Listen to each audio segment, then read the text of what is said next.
Most modern scientists, geneticists, anthropologists will say that Native Americans came across the Bering Strait in two possible eras of 30,000 or approximately 15,000 years ago.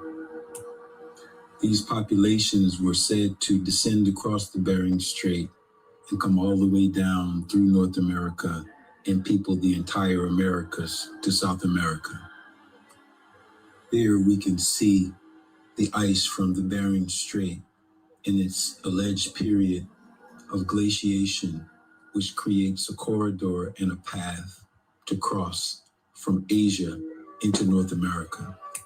This is a graphic example of the Cordilleran ice sheet and the Laurentide ice sheet, and the alleged pathway that it created as a gateway for Asians to come into North America from Siberia.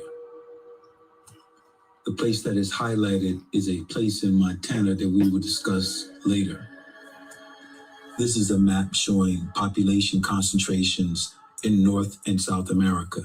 As we can see, the Mexican Valley serves as a cradle of concentration population in North America.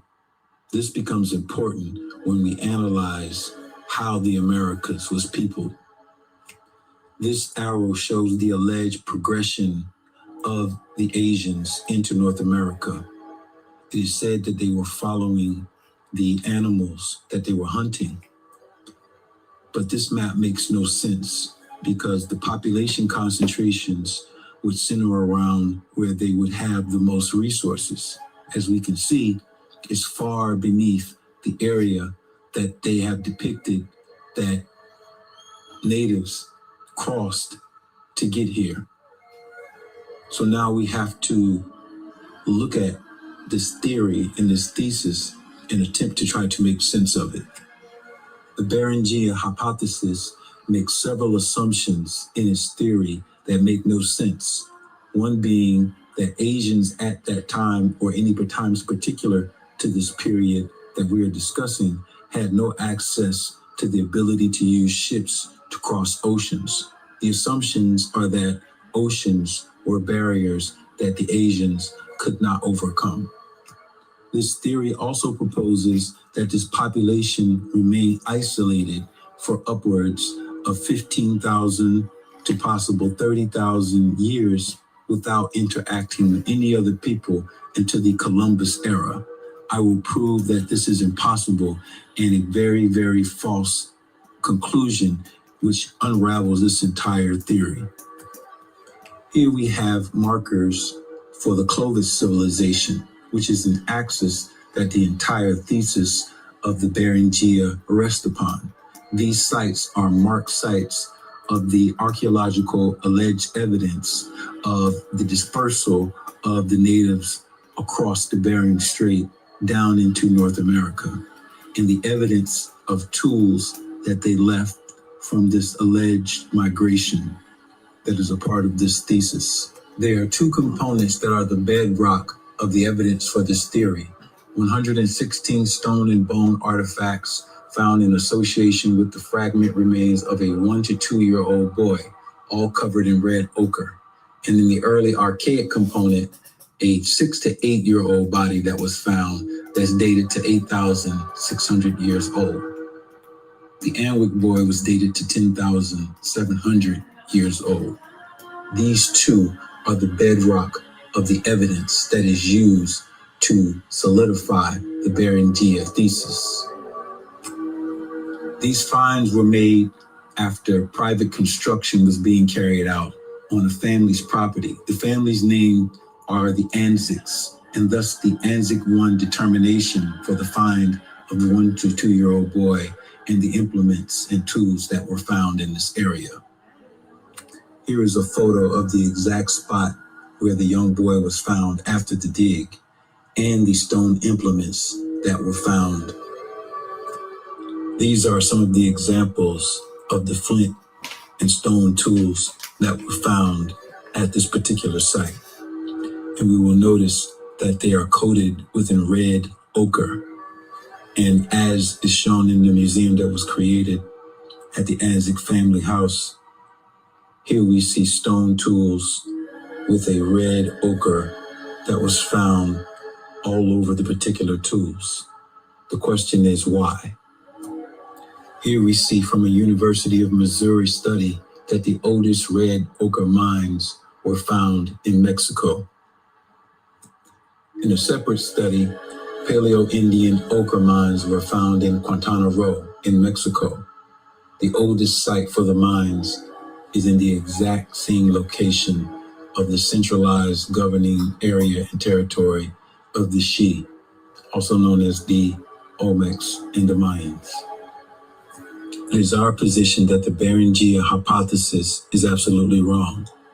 Population centers centered around the cradle of civilization in Mexico at times post the glaciation periods, which were caused by pole shifts.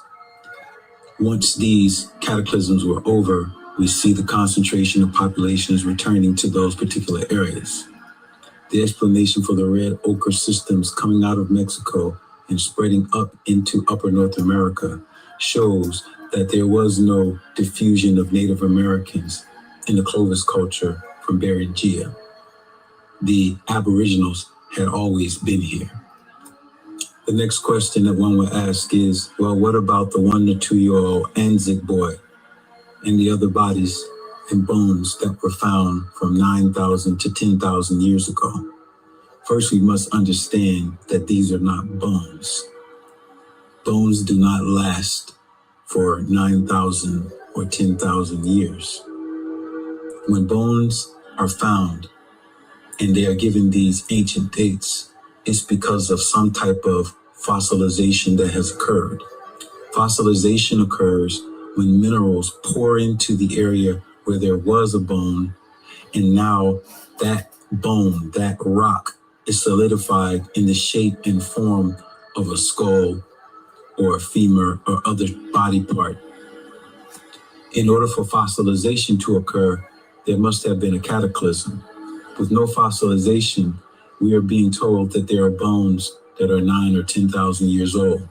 And bones will not last that long, especially in an environment of humidity, moisture, where there is not aridness or extreme dryness to stop the decomposition of those particular bones.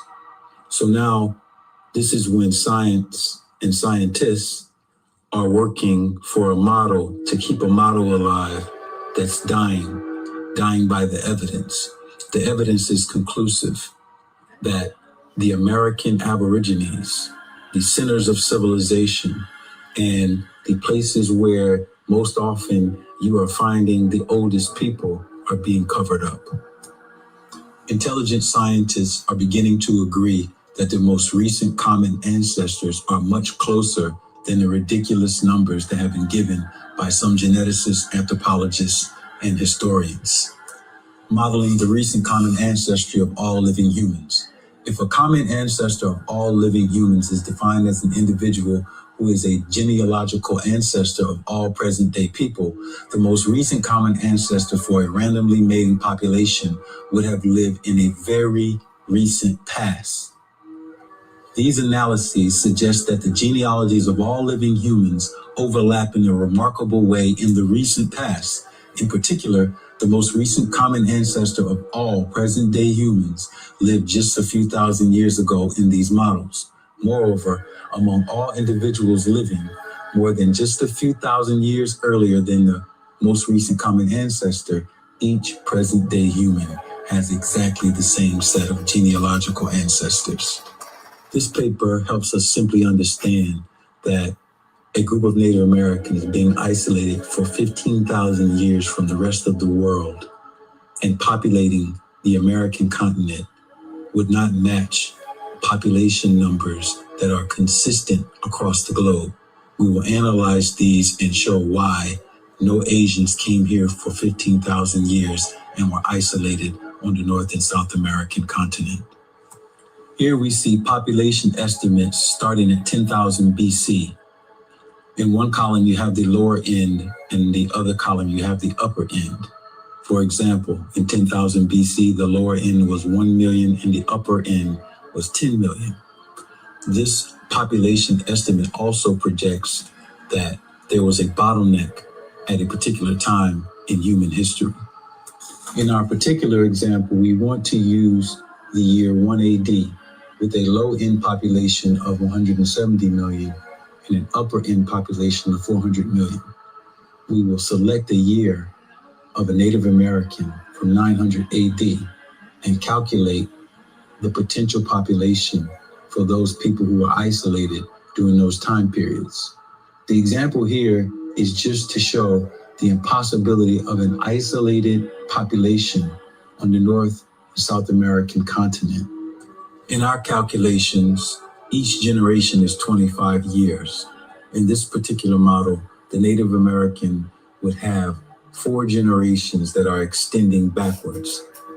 Their parents, their grandparents, their great-grandparents, and their great-great-grandparents, which will give them an absolute calculation of 16 absolute relatives in the 4th generation. That number, as we will see later, could fluctuate down when we take into fact that polygyny was a popular family structure, but we will keep it as it is for now. If we go back 36 generations, we get absolute relatives of 268 million. The population count in North America, South America, and the world was at 170 million. So this means that it would be impossible to have an isolated Native American society for 15,000 years in the Western Hemisphere that did not interact with anyone up until the time of Columbus. The numbers just don't add up. When we add in the fact that polygamy in the form of polygyny was the most popular form of family structure, and add in the fact that oceans were not a barrier for communities to intermingle, trade, and intermarry, we get a different worldview. That worldview allows for the population expansion not to expand beyond the limits and parameters of those who have done the scholarship on population data over the last 10,000 to 12,000 years. This information is vital because it destroys the Eurocentric thought that Aboriginal peoples in North America, South America, and even Africa did not have the technology or the ability to cross these barriers. We know for a fact that they did cross these barriers, that they did interact across oceans, and that the world was a much smaller place in the means of interaction cross-continental for peoples across the globe.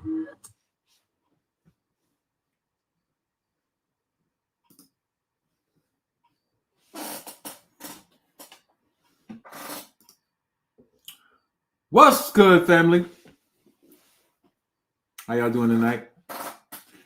Welcome to another edition of Aboriginal Global Media. I am your host, the resident ghetto scholar, Dr. Ali, and we are about to go in. I actually need to hook up my little audio, but I'll wait on those things. Let's see if I can shift this audio. How's everybody doing tonight? How's everybody's Sunday doing? My Sunday is going absolutely spectacular.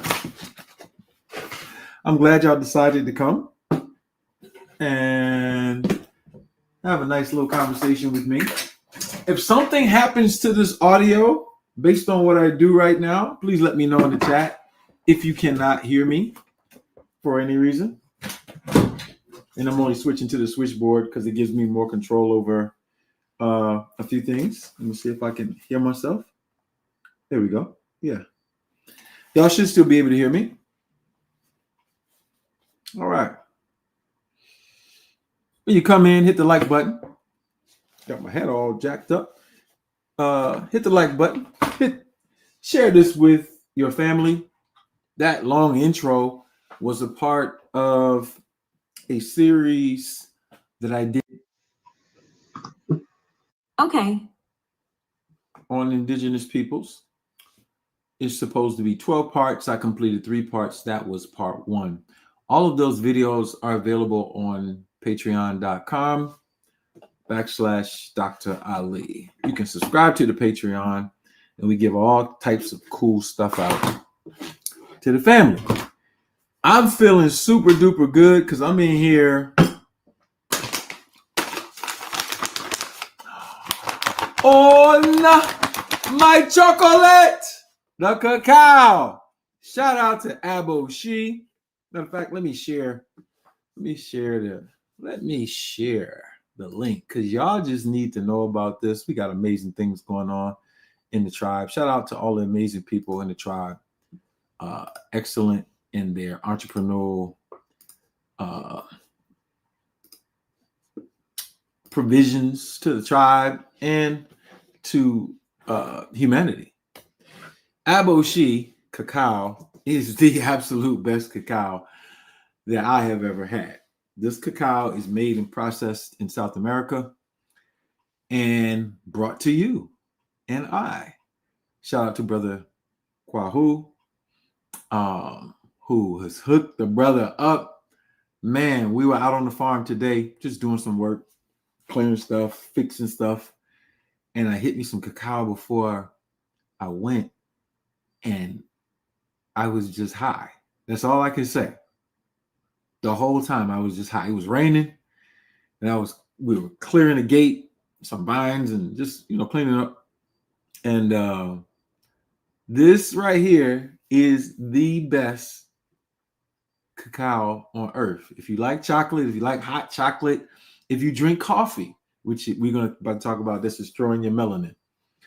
You need to shop with this brother. If you're a product designer, you might make gummies like I do, and all types of other things. This is what you need. You're dealing with the number one stem cell producing plant on the planet. You're dealing with high antioxidant and polyphenol count. You're dealing with a very rare substance called epicatechin. And you know what epicatechin does?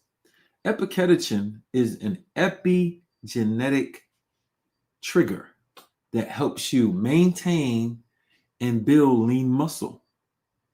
And many of you have genetic conditions where you cannot build muscle with an opposite compound. And epicatechin is going to help you methylate and synthesize more lean muscle. All right, it's going to methylate the anti-muscle compound that is this opposing chemical. And so when you're dealing with cacao, man, you're just dealing with absolutely wonderful plant. And you can go to the website and lock it in. You can also get one of the most brilliant dissertations that I have seen. And shout out to everybody that's done dissertations. Brother Baak has an excellent dissertation on our indigenous psychology system. Brother Kojo has several dissertations on law and health. We have some group dissertations that we have done. And shout out to everybody. Some other people I haven't mentioned. But we do dissertations so that we can lay out our thesis.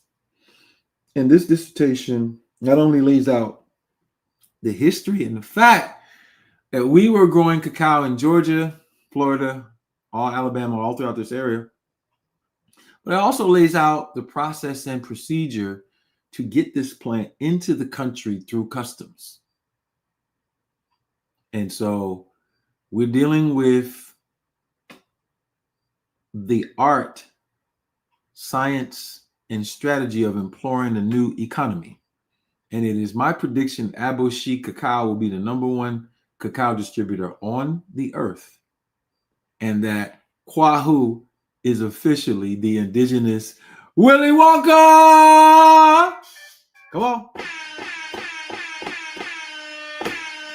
So give it up for Aboshi Cacao. We in the building. I'm in here on my cacao right now. And we need you to share this video because we're about to go in on my favorite subject, science, and my favorite thing to do, to debunk, and to pose the question, whose science is pseudo?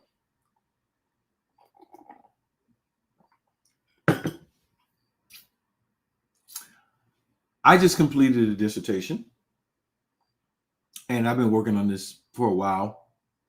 I had a prior dissertation called the Melanin Encyclopedia, and this is an edit and update to that. I think I published the Melanin Encyclopedia in 2016, and I've been wanting to come back to it for years, and I'm so glad that I'm in rhythm, that I did it now instead of earlier, because the puzzle just fits together. So this dissertation is basically the Melanin Encyclopedia Part 2. It's called Carbon Melanin, the Universal Law of Life. And we're about to get into some really controversial things. But I really wanted to write this and to make it so practical that it would lead you to, whether you agree with me or not, to very intense research on what I'm talking about. Because it is my position that the life and future of your children depends on the curriculum coming out of Aboriginal University. I do not see any other Black people on this planet that are working in unison to deliver multifaceted things in economics and all kinds of other areas, but concretizing the information into an educational platform. All right. It's already published as a book. The link is already in the chat that you're commenting on, and I'll show that link. I'll post it again too, just so people can see it. It's in hard copy, full color. It's in ebook. Let me show it. It's in ebook format. You can go to Aboriginal Medical Association and get it, or if you're on my IG, just go to the link tree and also get it.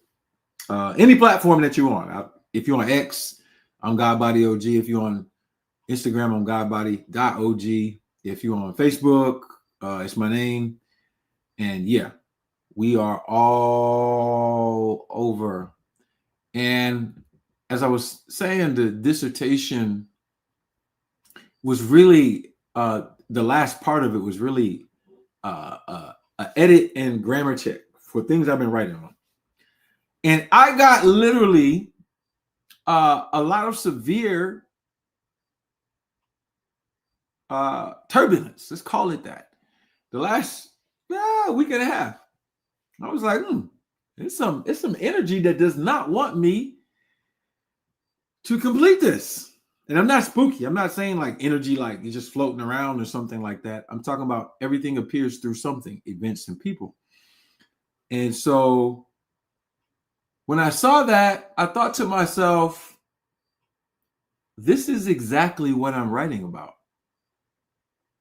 The resistance to the awareness of what melanin actually is, how the culture, the non-coherent, off-rhythm culture that we are participating in willingly is disrupting the signal communications to everything that is designed in us rhythmically. And melanin plays a huge role. And so before I go, I saw this post literally just now. I got to share this because this hurt my feelings.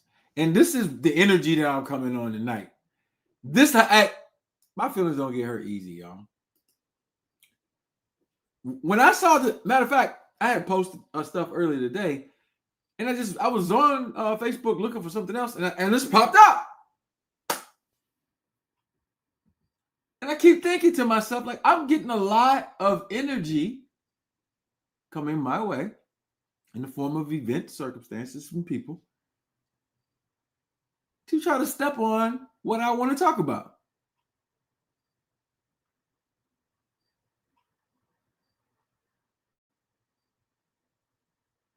All right. But Canada Postal Service is down. I don't know. I think FedEx might be delivering to them. But I saw this post. I'm about to share this with y'all. And before I start, I got to say to my mama, if you're watching this, if you ever watch this, you know this is not shots at you. I am from Columbia, South Carolina. And all of my family is Christian. I had never disrespected my grandmothers. I lived around both of my great-grandmothers. I never disrespected them as Christians. And I'm not disrespecting you as Christians, but this got under my skin. I want to read it. And this is what I'm going to start my conversation off. Then I'm going to jump right into the dissertation. And so,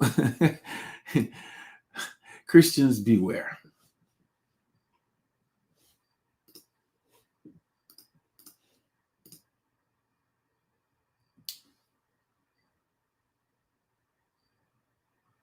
I was like, oh, so y'all just gonna go for the juggler. I'm sitting here like, my guy, why did you have to post this on the day that I'm releasing a dissertation on melanin? Then you got the nerve. You got the nerve to have this going viral on the day that I'm talking. Now, what I'm about to break down is that melanin is way more important than Jesus. I'm going to say that one more again. Melanin and carbon are way more important than Jesus. Skin over sin. Run that back again. Melanin is way more important than Jesus. And we're doing over here we're doing skin over sin. I was offended.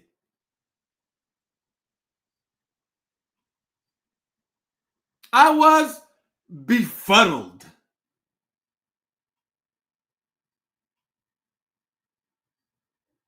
I was absolutely disappointed because you can praise Jesus, you can praise the Lord, you can praise Yahweh, you can do whatever you want without having to mention melanin. You can say, praise the Lord. And you know what I'm going to say to you? Hey, man, have an awesome day. I ain't about to pull out the white man who wrote the Bible because you said to me, praise the Lord. I might say it back to you and mean it differently. Because I'm not into arguing and trying to convince people about religion or their God, unless they ask me a question.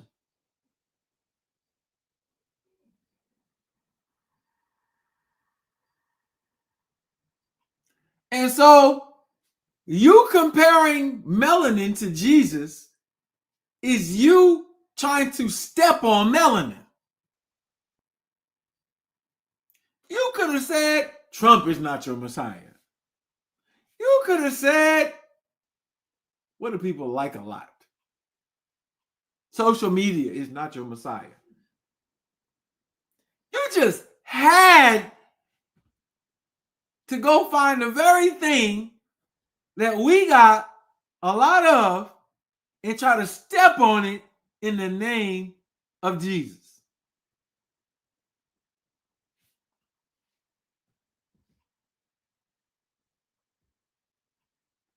So that's why I'm about to go in on Jesus and sin in the name of melanin and skin.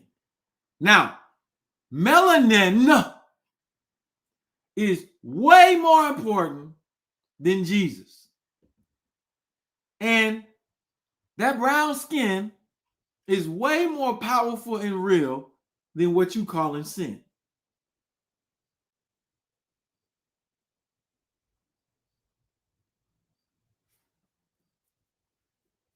This was a share, so I don't know who posted it originally.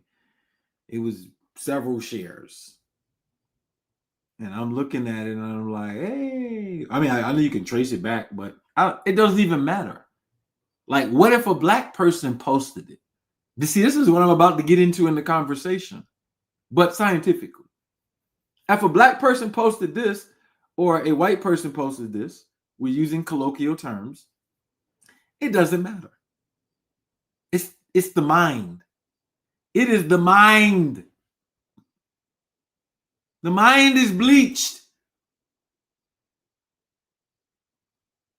Wesley Snipes, black ass, could have posted this. It's the mind. Melanin is an architected and designed tool. Jesus is a myth. Skin is something that the designer of nature and nature gave to every organism to use in so many different ways. Could you imagine if nothing had skin? And you're going to do what? Talk about a hypothetical thing called sin. Y'all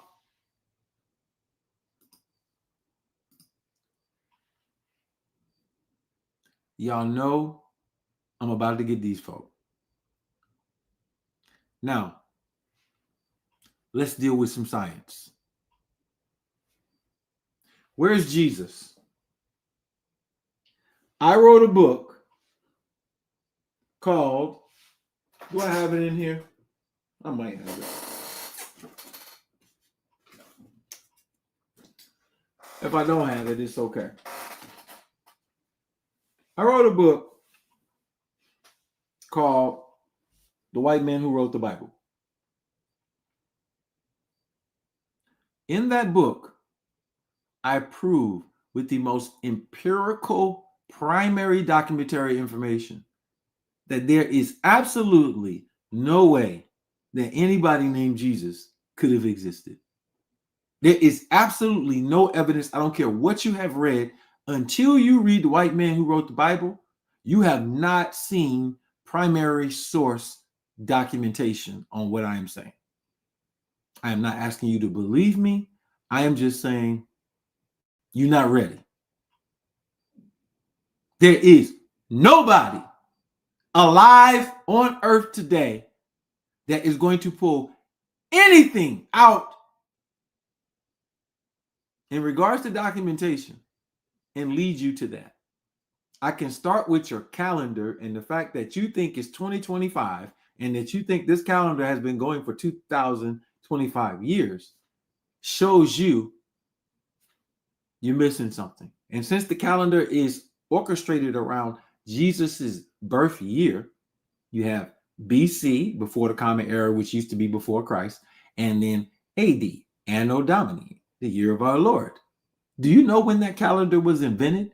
Because if it wasn't invented in Jesus's birthday year and it came later, that means somebody backdated it. And if somebody backdated it and we know what calendars were being used and then they started using that, we're going to find the people who actually started architecting this fake story. And that's what we have done.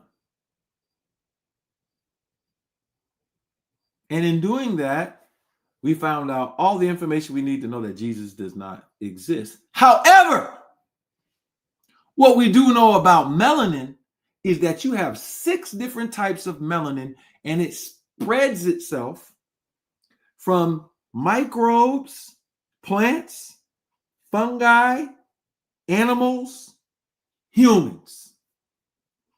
It's everywhere. Melanins are everywhere. I'm talking everywhere.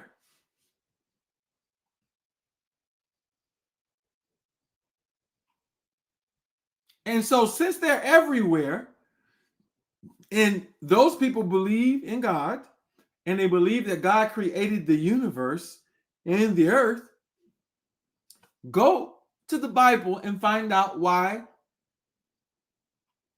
God gave everybody melanin. Oh, you really can't kind of do that, because when you try to do it, they say that Adam was white. The word that they use means red. And red was a term that was used for pale people, because when they went out in the sun and the earth was hotter, they turned red. If you don't believe that, let me help you, because these Europeans, these Hebrew Israelites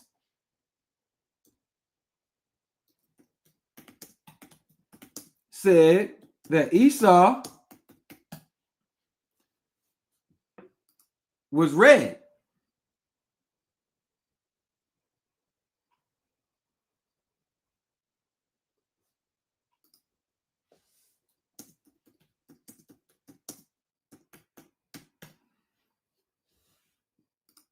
They said Esau was red. So let me help you out a little bit. Adam in the Bible is red. And when you, what color was the devil? Come on, y'all. Y'all said the devil was under the ground with a pitchfork and it was red. That's what y'all said. Now I'm about to break down something that's really interesting.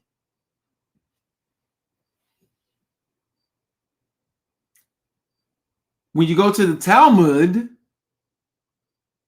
what you find in the Talmud is that the very person that's black, Ham, is said to be cursed. So in Judeo-Christian literature, black is a curse. Now you can go to the Bible in Song of Solomon and you can get a second for that. This is a verse that Hebrews deceptively use to say that Solomon was black. It doesn't say that in Song of Solomon 1:5 that Solomon was black. It actually says that his wife was black and that she was apologizing for being black, and she blamed the sun for making her black. But David and Solomon in the Bible are red.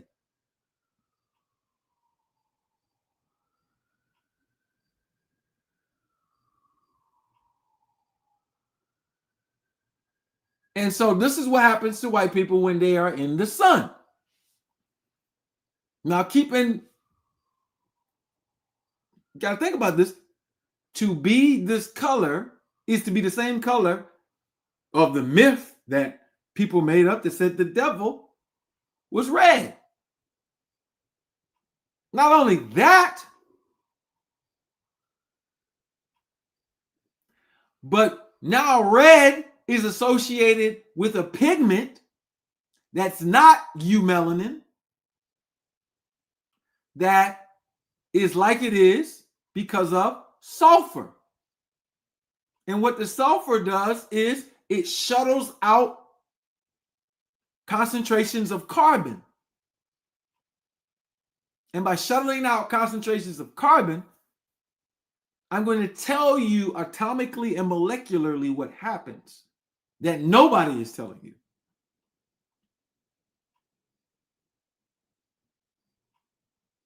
And by the way, when they're getting red like this, and the sulfur is interacting with the radiance from the sun, they will develop reactive oxygen species, nitrogen oxygen species from the pheopigments, and it will create signal disturbance communications because they don't have a gene called the MC1R in its complete format.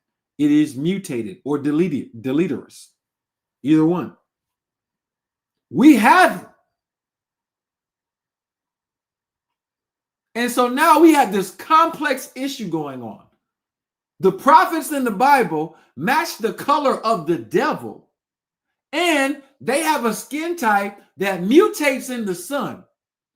But the God of the Bible is cursing black people. Song of Solomon 1:5, Solomon's wife. The Jewish literature is saying we're cursed, but nature is saying that melanin and carbon are now commensurate and in synchronicity with the sun. And it creates a plethora of benefits for immunity and even creates a communication network with the radiance from the sun. Somebody is lying. So the next time somebody tells me that my melanin is not the Messiah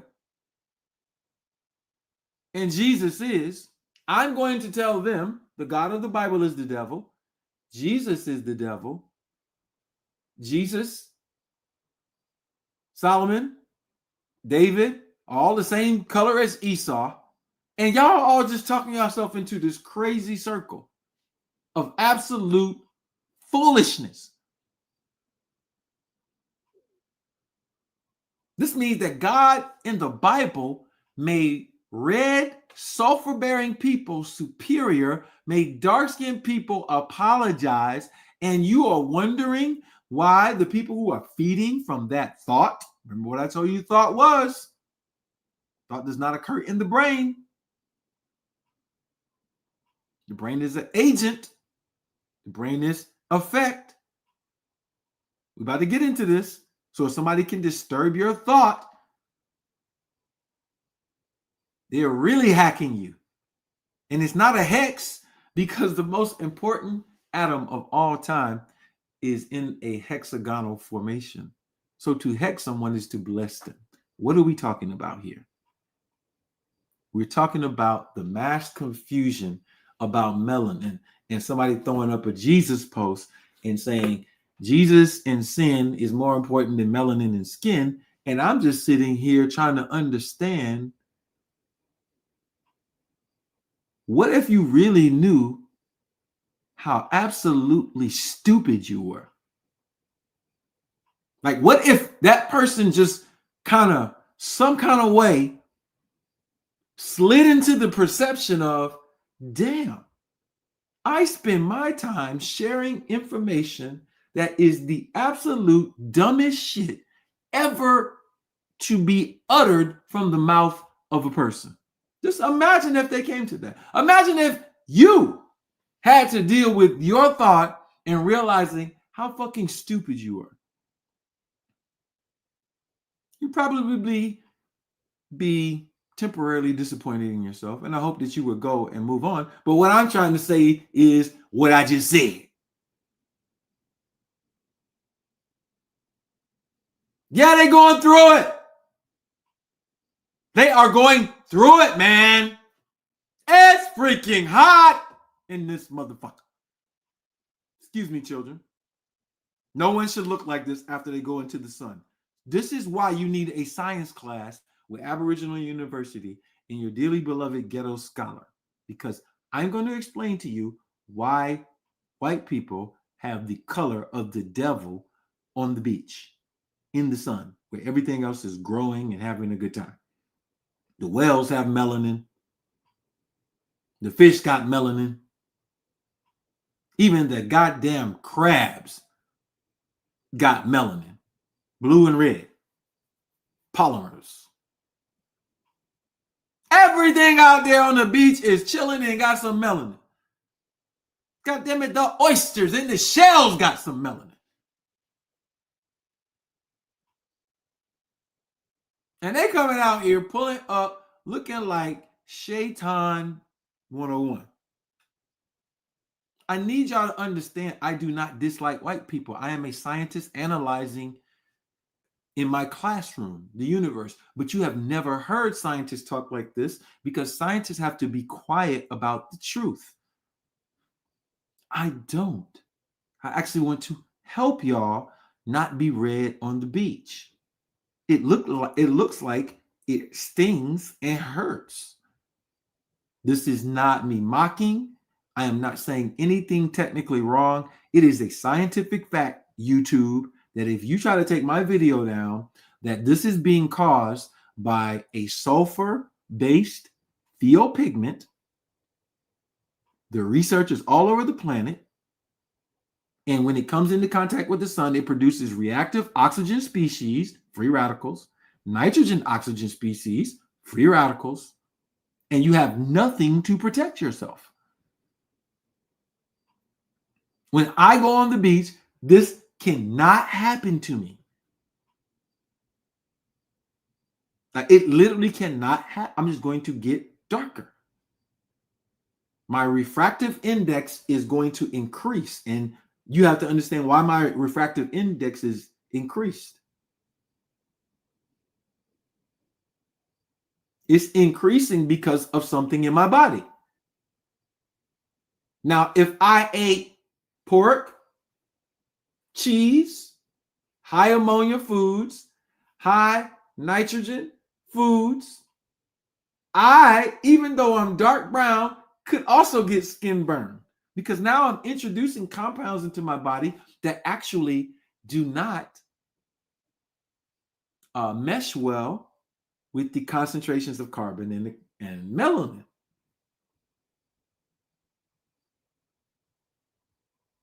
And so now, not only do I have the gift of melanin, I have to know how to protect it. So if you're drinking a lot of coffee, you are destroying a particular enzyme called tyrosinase that is a histidine and copper-based enzyme. And the copper is like, it's like a little antenna on the outside of the enzyme. And the histidine is what we would call a masculine amino acid. We're going to get into that. And they're both like, one is like absorbing a signal, and the other one is conducting a signal. And this is how cells are talking throughout your body to make more melanin in the melanosomes.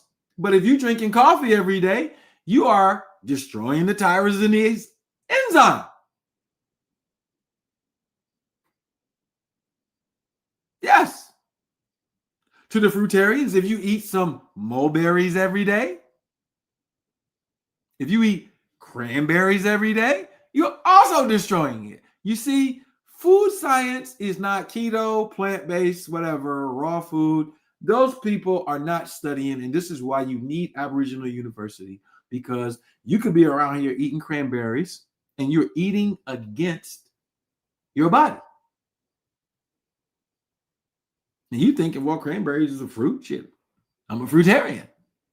God made fruit. God made the cranberry. Maybe cranberries are a sub-design, not a hybridization, because watermelon is a hybrid. You can eat it, get the lycopene. Lycopene is a plant melanin. It is a polyphenol. It is a anthocyanin. Those colors mean things about the mineral content. Y'all, I was not making fun of Jesus. My family members see this. I have high respect for you, even though I disagree. But do not come on here talking about melanin, because now you're stepping on my toes and you're disrespecting my Messiah. Melanin is my Messiah. In a joking way. I don't have a Messiah. But melanin is very, very important. So now I'm teaching you some things. There's the enzyme that has to be there to help you synthesize it. And if you're eating certain foods, you start blocking the synthesis of the melanin. Then you can eat stuff that helps melanin. And I'm going to show you how much of a food scientist I am. I'm not a religious eater. Because if you want to get tyrosine the most, guess what food is going to be highest in the enzyme that helps make melanin? It's a mushroom. It is a mushroom. Now, I'm not an eater of mushrooms. And there's other ways we can get tyrosine. There's lots of things that have tyrosine enzyme in it that you can literally take it in. But hey, if you eat this particular mushroom, you will get more melanin. And so you have to ask yourself, well, how is that possible? You got to study. And so I'm always going back and doing a fine-tooth comb over things I've said over the years. And I'm not holding that mushrooms don't have some toxins, because they do. They have the hydrazine. Some of them have a high ammonia. So you got to deal with that. And so what food science will teach you is, okay, what to eat, what not to eat. And if you're going to eat something that has 80% good, 20% good, all right, then what do you do with that 20%? How do you neutralize it? We're thinkers. We are thinkers. Hit the like button. We're here to think. And so what are we here to talk about? We're here to talk about this right here. The man right here. Sing it. Been so long. This is what we're here to talk about. Let's stop playing. Let's open up the file. This is the dissertation right here. We're here to talk about I'm going to emphasize the most important conversation that we can have. The most. We start talking about your body and how it works. You can't get more important than that. And everything on this cover means something. Why do you think I have a man and a woman facing each other? What if I told you I put that there because it is the highest expression of the value of learning the periodic table? What if I just said that to you and you're just going to sit here and you're going to say, what does a man facing a woman have to do with the periodic table of elements?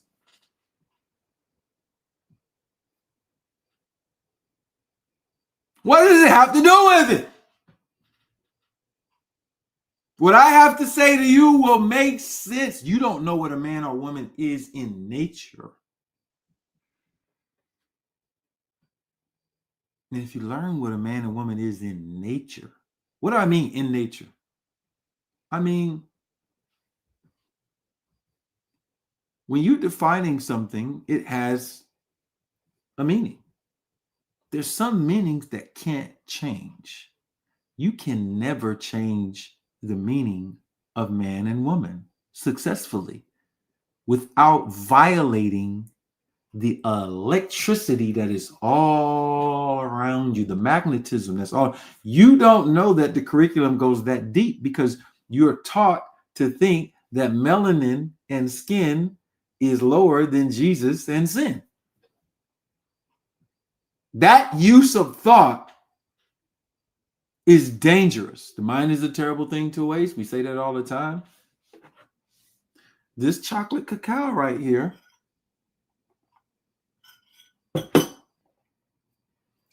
is making my brain get right. All I do is drink cacao and lotus. These are two indigenous plants.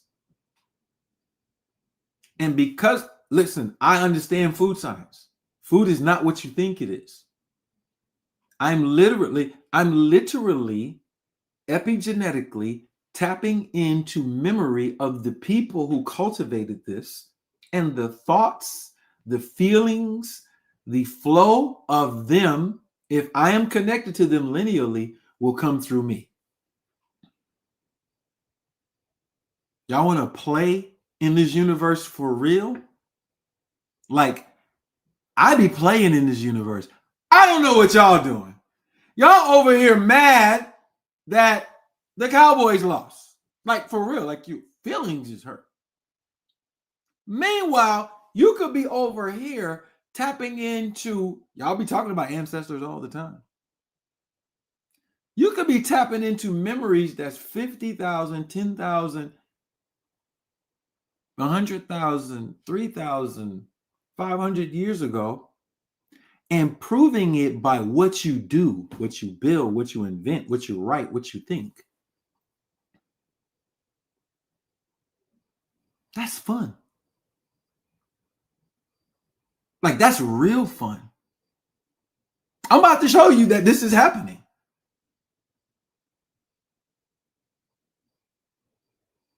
And so to embrace your descendants and your ancestors is to literally access data. And you can improve upon the data with new ideas. And so the cover of this book is telling you the value of a man and a woman united. Because the value of that is the same value of carbon, melanin, the periodic table, physics, chemistry, science, agriculture. These things are valuable. But your skill in them, you have superpowers that you are not tapped into. That's what I'm trying to say. And everybody be talking about melanin. Yeah, you got melanin, but it don't matter. You still got enslaved. Your melanin don't give you no. No, your melanin is not giving you superpowers. My melanin is turning on some shit that is dangerous for people who don't like melanin. I play with it all the time. Go to my page. Anytime I deal with something that flips the scale of pheopigment and melanin, all the pheopigment people come out on the post and drop 3,000 comments trying to denigrate melanin. Go to the post. You can see them.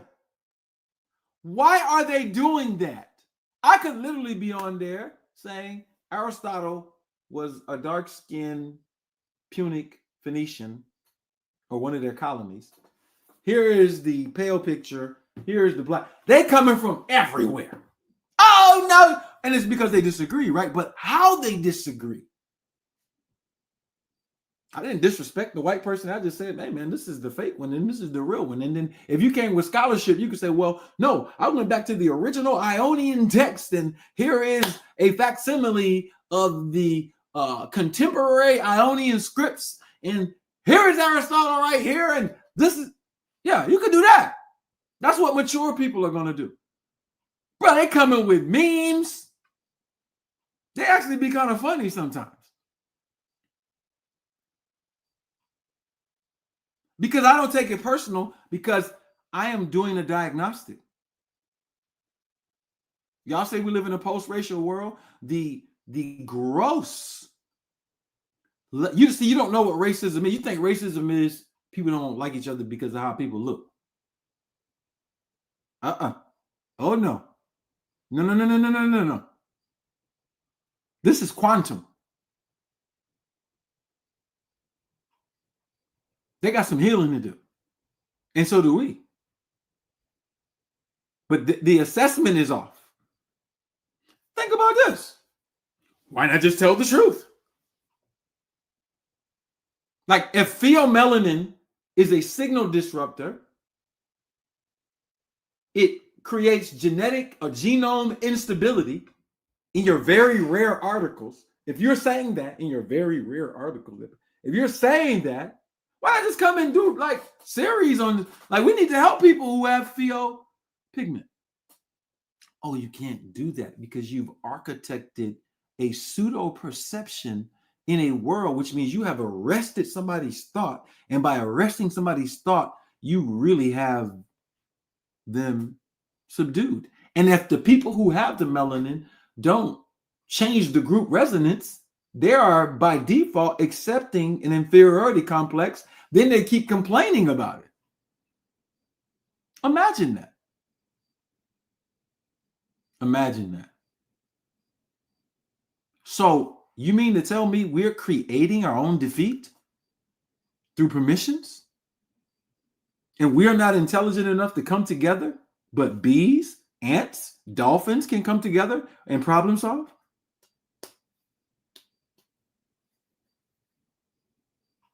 It's hard to admit when you're stupid for people who are stupid. See, a person who's intelligent can do something stupid and then they like, oh, it's a quick reflex. But a stupid person stays stuck on stupid because they have to have the perception of intelligence as opposed to the experience of it. And so what I'm saying right here is this book, right, what we're about to go into, what you're about to read, if you will understand it, you're about to have a great experience on Earth. I'm talking about a great experience. And so let's go into this, because this is quite an interesting discussion. I'm going to open up some things. Who sciences pseudo? According to modern evolutionary biology, the first beings on Earth were pale skin, hairy hominids living in the savannas of Africa, developed from prior lineages of theoretical things. But then the sun, no, this is modern evolutionary biology. The sun gave them melanoma. And melanin is an adaptation. Melanin, they're telling you melanin started out as cancer, and through natural selection, it became melanin. So white, hairy hominids came first. Then mutations happened. Cancer developed, but the cancer turned into melanin, and the people lost the hair, and now they had less hair because the melanin is it cools the body.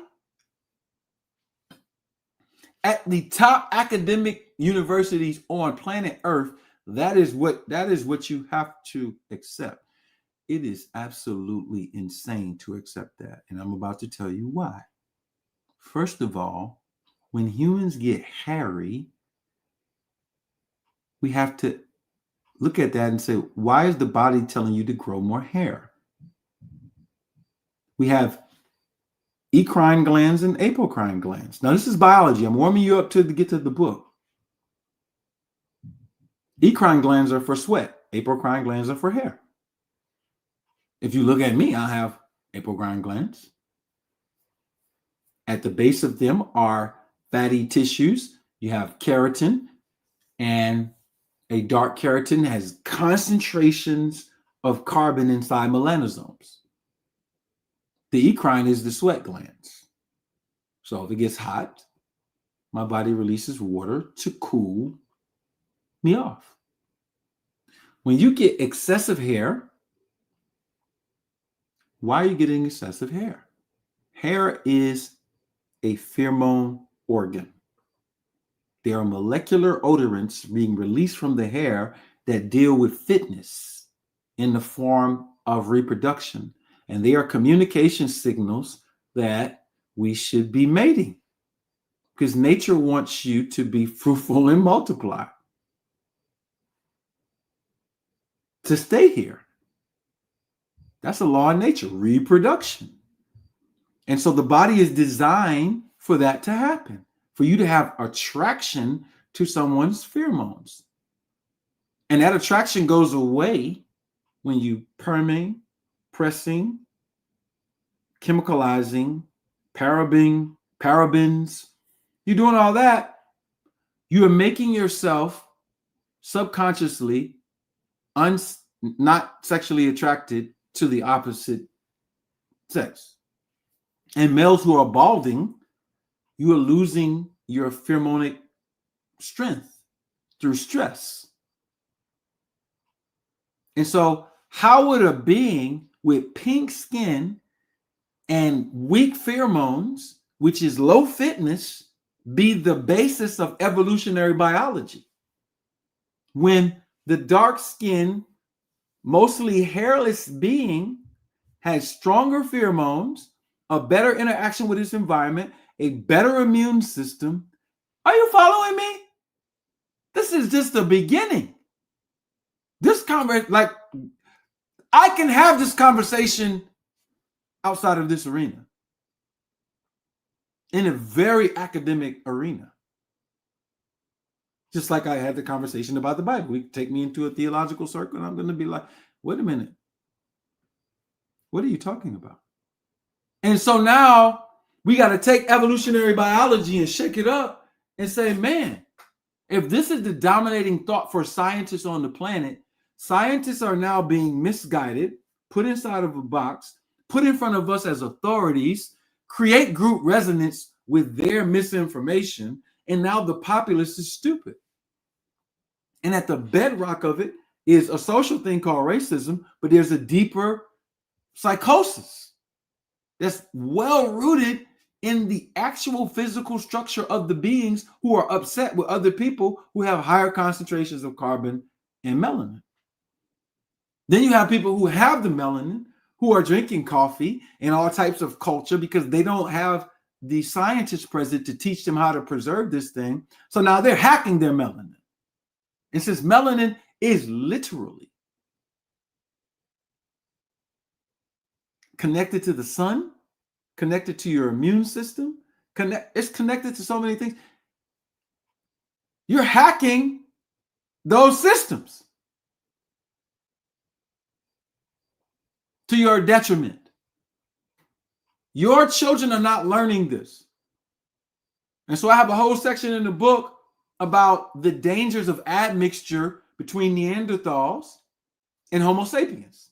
We're the Homo sapiens. In their model, we're the Homo sapiens. In their model, all Eurasian people are descendants of Neanderthals. And Neanderthals have a gene that creates a condition called actinic keratosis. It gives them skin cancer.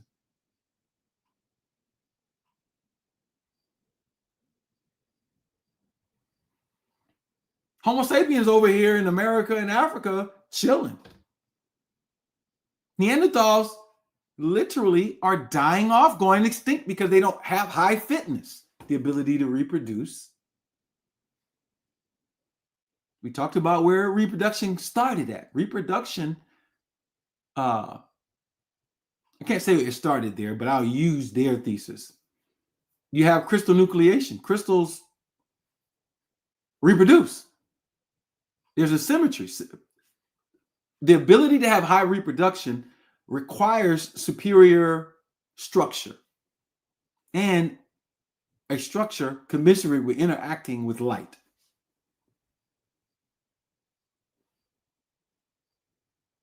There you go. So what are we talking about here? So why would you want to mix with them if they're sick?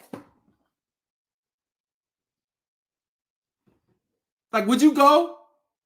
Somebody has AIDS and say, okay, I want to have a baby now. I love you. No, they have some immune deficiency. They have large levels of parasites. They got all kinds of things going on.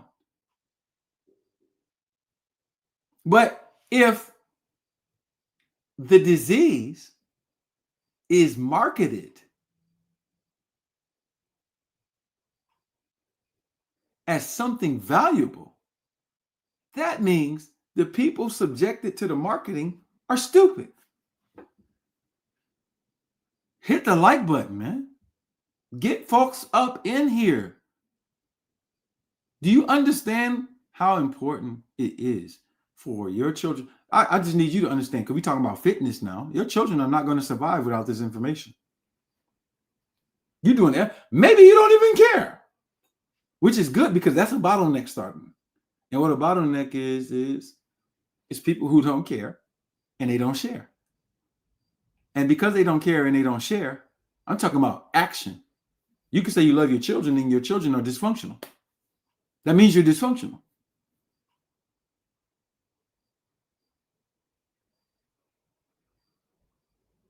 That means you don't have a superior strategy to get them to be not dysfunctional. That means somebody is inserting dysfunction. It could be one parent, it could be both. It could be access to other things. But at least if you have the awareness, you can share the awareness. And so the awareness is there has to be a new teaching in biology and evolutionary biology. You think these people know things that they don't know.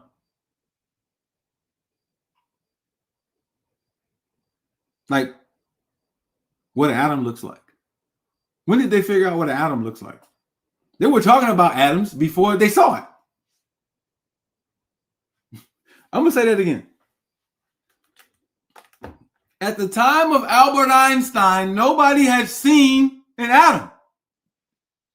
And they were talking about things smaller than atoms. Put your money on it. How are you talking about something you don't know what, like, how are you experimenting with something you don't know what it is, but you're experimenting with it?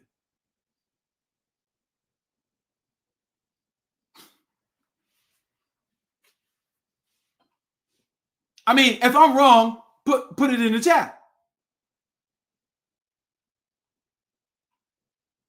When was the first time they got a visual on an atom? Albert Einstein was doing his theory of relativity, general relativity and special relativity, early 1900s, 1910s. The first picture of an atom that they brought out was in 1955. All this information is in the book. Why is that important to you? You're made of atoms. How come you don't know how they work?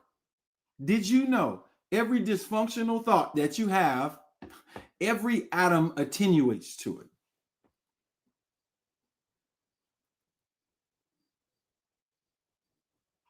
Your thinking does affect every atom in your body. The people aren't learning that. They're not learning the process of it.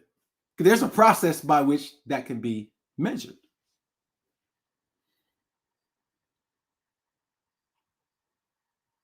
Like, a mind really is a terrible thing to waste. And all we're saying is, how are they talking about atoms before they saw it? Well, what if other people were talking about atoms and they were using other people's systems secretly, and then they was like, oh, haha, figured it out. Let me show you what I mean. Let me show you what I mean. By the way, if you believe that people are only 4% Neanderthal, the Neanderthals who are admixed and became Homo sapiens / Neanderthals, no. David Reich brought out his studies just recently. He said some of these people are still up to 25%, 35% Neanderthal. Let me show you something. Let me show you when the first atoms were pictured by these people. Let me show you.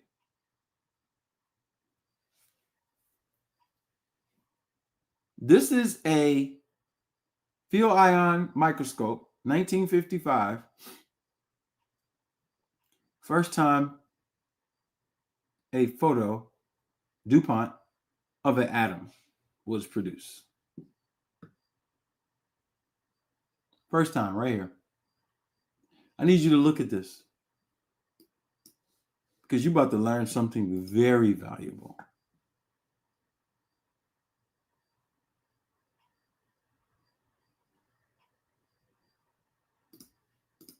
Let's look at it because this has something to do with like everything about you, how your life ends up. This is what they got. This is a 1955 photomicrograph of a pure tungsten crystal, magnified 2.7 million times, and it was made by the Cinco-Mueller field ion microscope. Now look at it. What do you see? You see a bunch of patterns. But every detail in this means something scientifically. Like that big hole in the middle. Why is that there? That's something.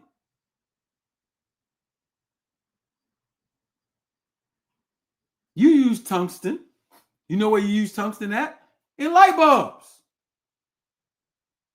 You ever seen a light bulb like go out?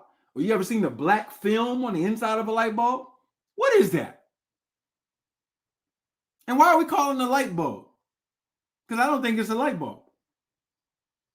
And how do they actually work? Why is the filament made of tungsten glowing?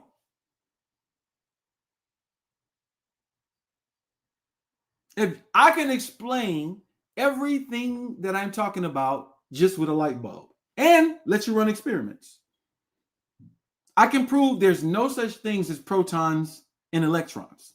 They don't exist.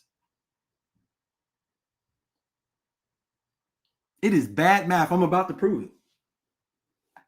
Oh, I'm about to prove it. Let's go to something else before I prove that. I'll go there because I can use the light bulb example because I use that in the book. By the way, you can get this book. So now I have something called the optical atom. This is the optical atom. Now this is the 1955 discovery. So they went from 1955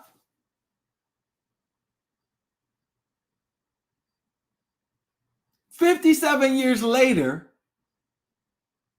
It took them 50 years actually, because 3 years before they got some other pictures of the atom by improving the type of microscope they're using. 50 plus years later, they get other pictures of atoms. Look at this. What shape do you see now? Now you're starting to see something. You see a hexagon. You see the hexagon over here. You see it. Glowing hexagon. Glowing hexagon. What is that? If this is tungsten, tungsten on the periodic table is what mineral? Because y'all say y'all believe in protons and electrons, right?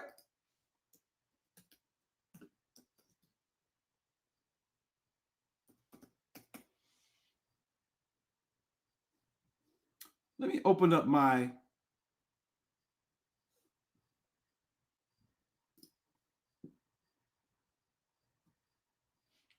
document. Give me 1 second.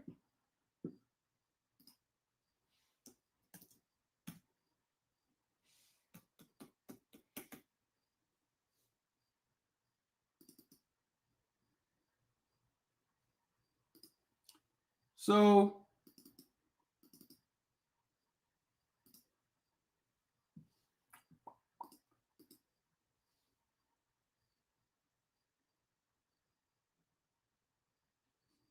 put that down here. I'm just pulling up some files, y'all. Give me a second.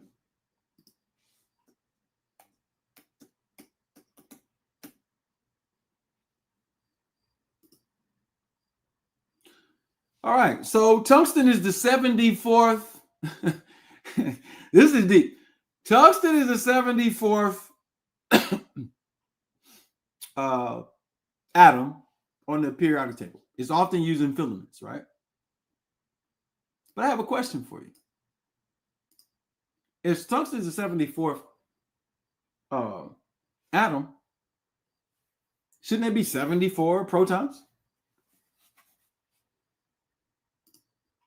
I mean, that's what they teach, don't they?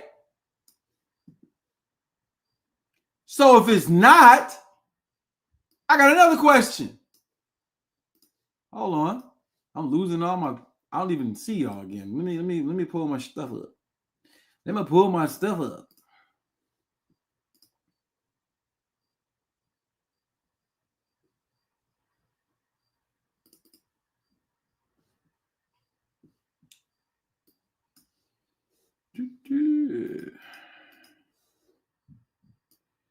I don't even see y'all, but I'll be back. I think my YouTube is going crazy right now. All right, so tungsten is the 74th member. Let me get back to my periodic table and catch up with y'all.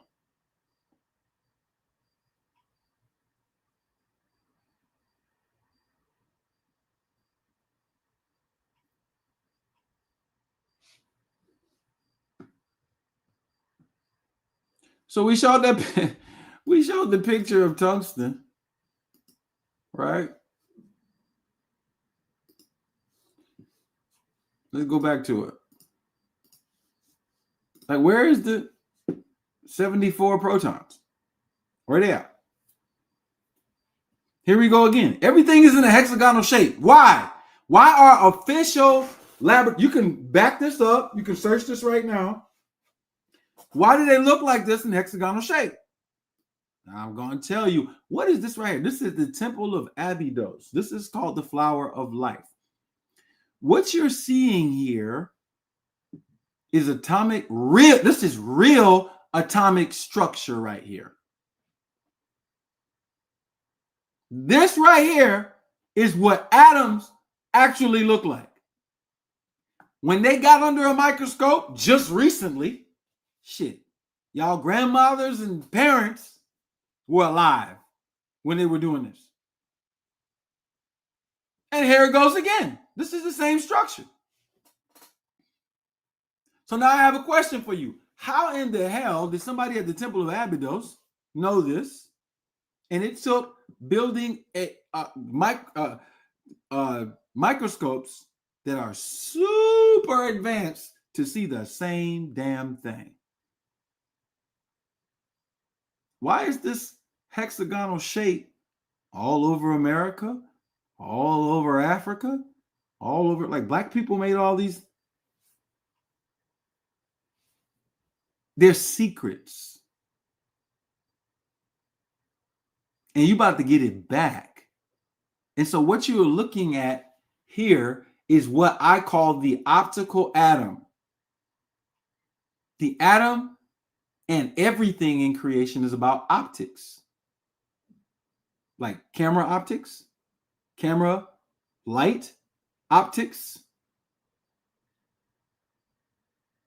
Hell, you looking at me right now.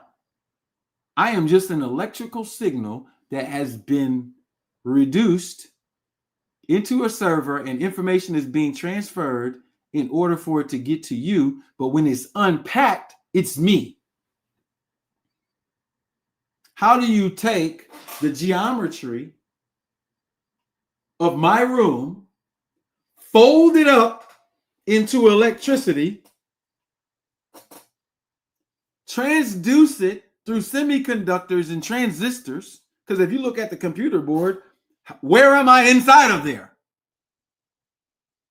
Then by the time it gets back to you, you have a screen on your screen that can unfold my images where I am back to you as they were in reality.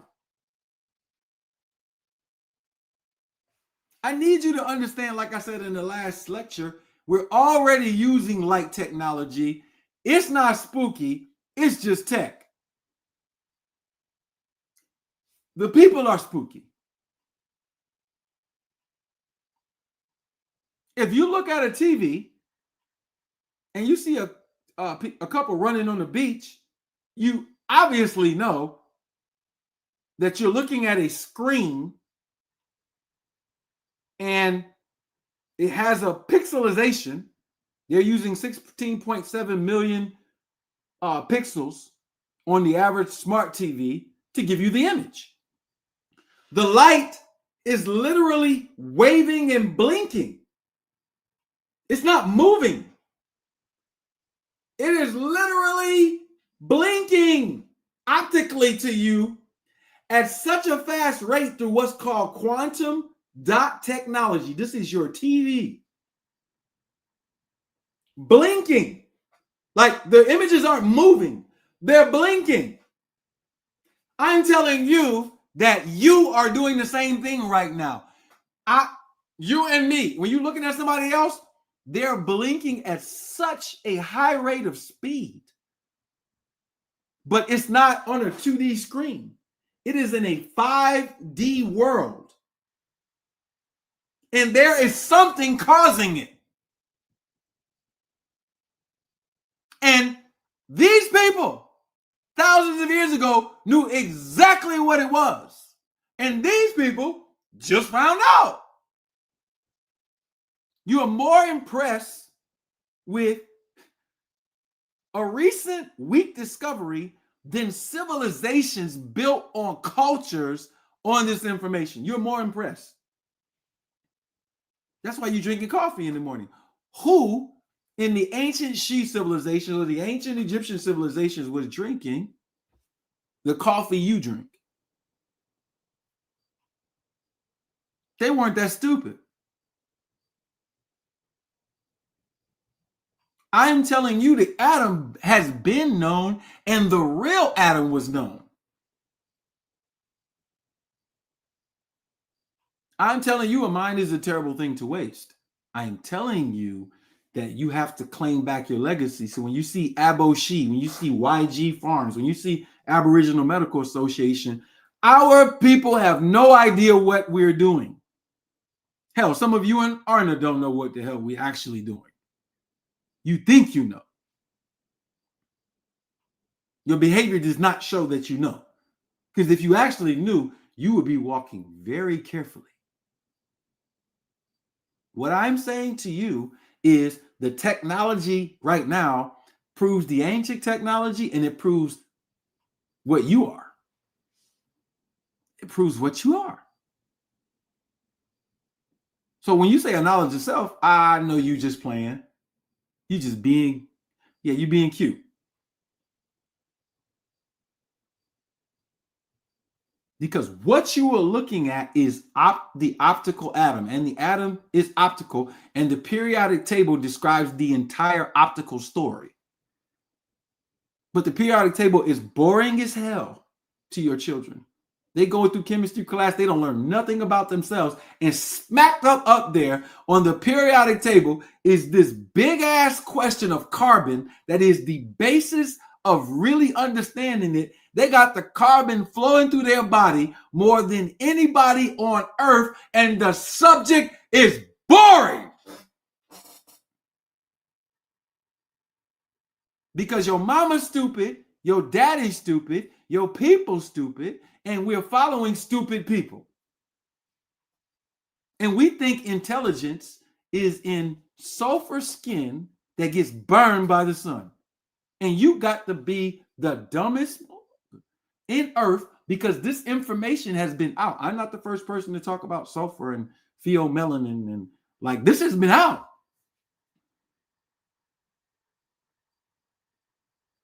Some of y'all want to make with Neanderthals now. Do you understand what that means to nature? Like, how many people would disrespect light since you wouldn't even be visible without it? Like, you're just going to disrespect light? Like, okay, you can disrespect like another person, right? And that's technically disrespecting light, but their light might be off. Let's turn their lights off. Hell, you can go home, never talk to them again. Nigga, light is always there. It had the decency to give you carbon and melanin. The reason why carbon is so important is because every atom in creation is made through optical compression. We're taking black light and we are refracting it in a temporary disturbance to make heat and color. And when I say we, I do mean we, not nu. And what you're looking at is a picture of how that happens.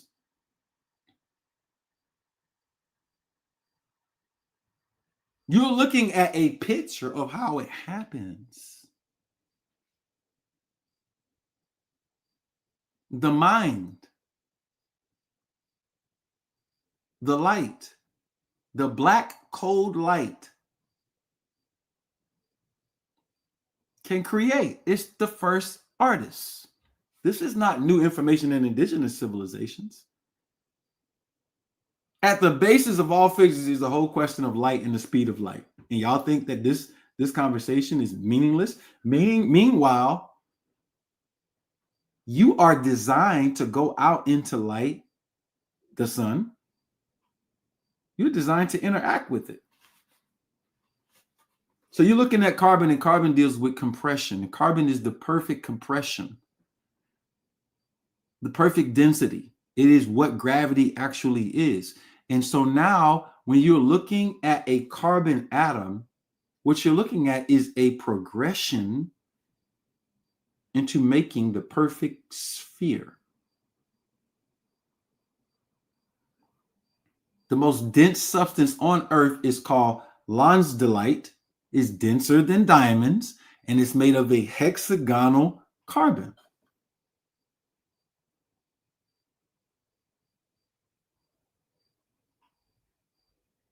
And so when you're talking about electricity, you're talking about compression of light. It's called induction. And then you have decompression and expansion of light, which we call magnetism, or other people are labeling electrons. So when you turn on a tungsten filament and the heat is radiating out, a scientist will say, oh yeah, it radiates out electrons. That's atomic vaporization, that's sublimation. What? Wait a minute. No, that is expansion of light that has been compressed. All these things are the same thing. When we start teaching children this, I'm telling you, they're going to make mother planes. And I'm not joking. So there is a whole language of light. There's a culture of light.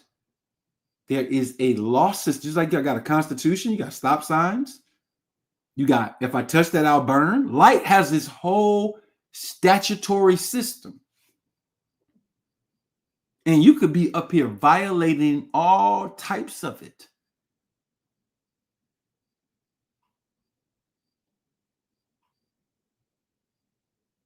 Because you don't understand the system. And all we're saying is we do understand the system. So much so, every feature of every system that you're dealing with will be changed by our people. When I say our people, I'm talking about Arna. I'm not talking about nobody else. Nobody else is doing it. Let's have the conversation. So atoms and carbon are very important to you because you're made of them. And you have to get a better understanding of them. So here I am giving you the understanding in your language. And so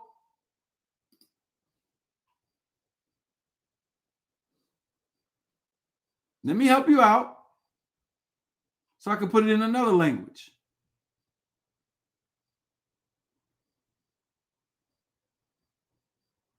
This book is loaded. That's all I'm going to say. I'm not going to go through all of it, but I do want to show you a few things. Because you understanding those few things is going to put you in a position to help the planet heal.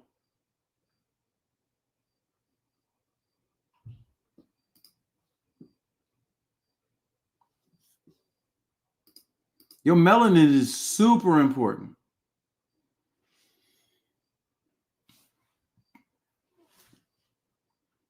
This is pheomelanin versus your melanin.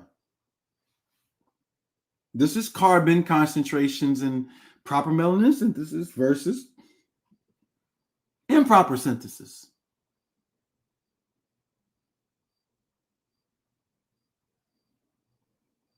And what I'm telling you is very simple. You got the juice, man, but you're not using it.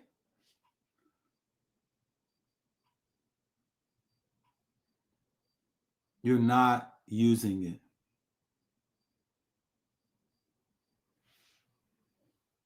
You need to read these articles because what they're going to point out is this.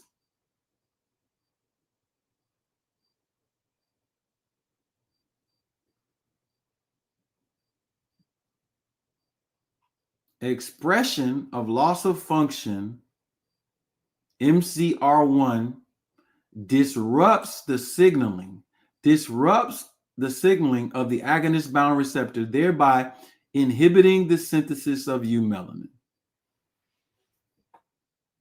I am here to tell you, let me get into my Clark Kent mode. I am here to tell you that pheomelanin is a communication disruptor.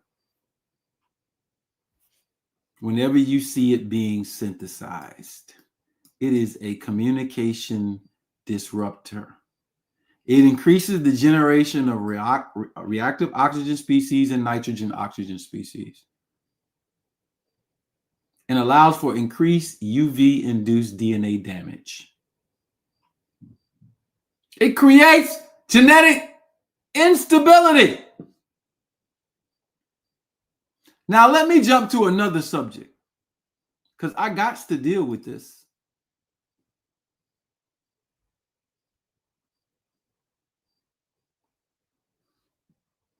I got to deal with this. Let me get this.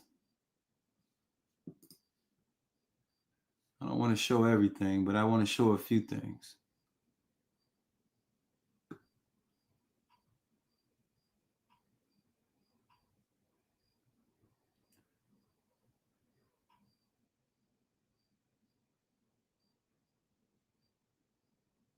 This is what I want to show. Oh, yeah, this is what I want to show. So this is our 7-day week cycle. This cycle, right? This is no other way for me to say this. We study Zulukin. Zulukin is an indigenous American system. It's the most ancient American system. It is a system that shows you that all of physics is wrong.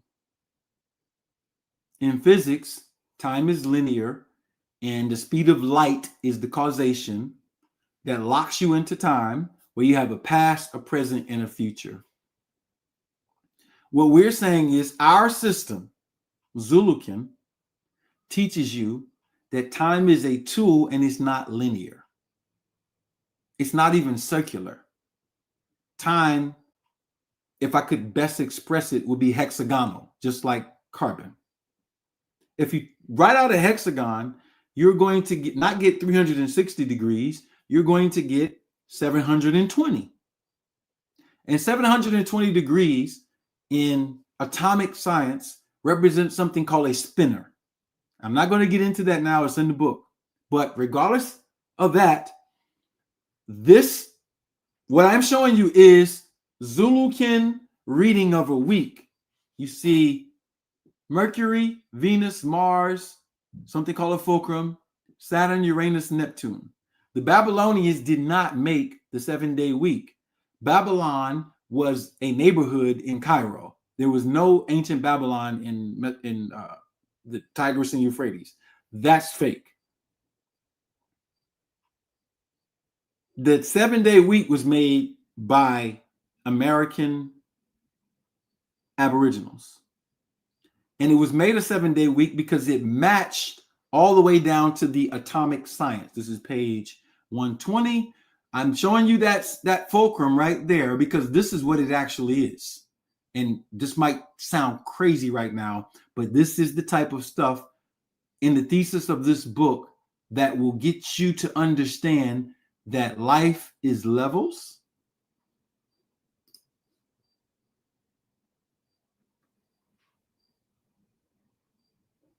And every level from the atomic to the world of expression has symmetry. It's rotating around an axis. Symmetry means you're rotating around an axis, supersymmetry. And the axis is light. The axis is a point, right? It's light. Everything is revolving around light, but light, you can't see light. What you're seeing is not light.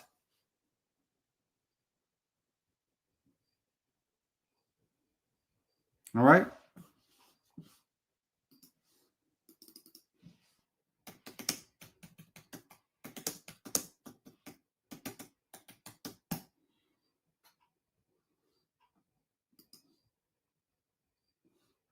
What you're seeing is not light.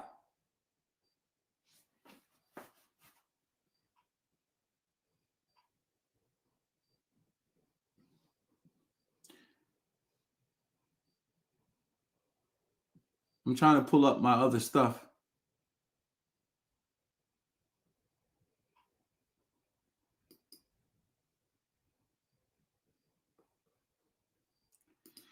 Give me a minute.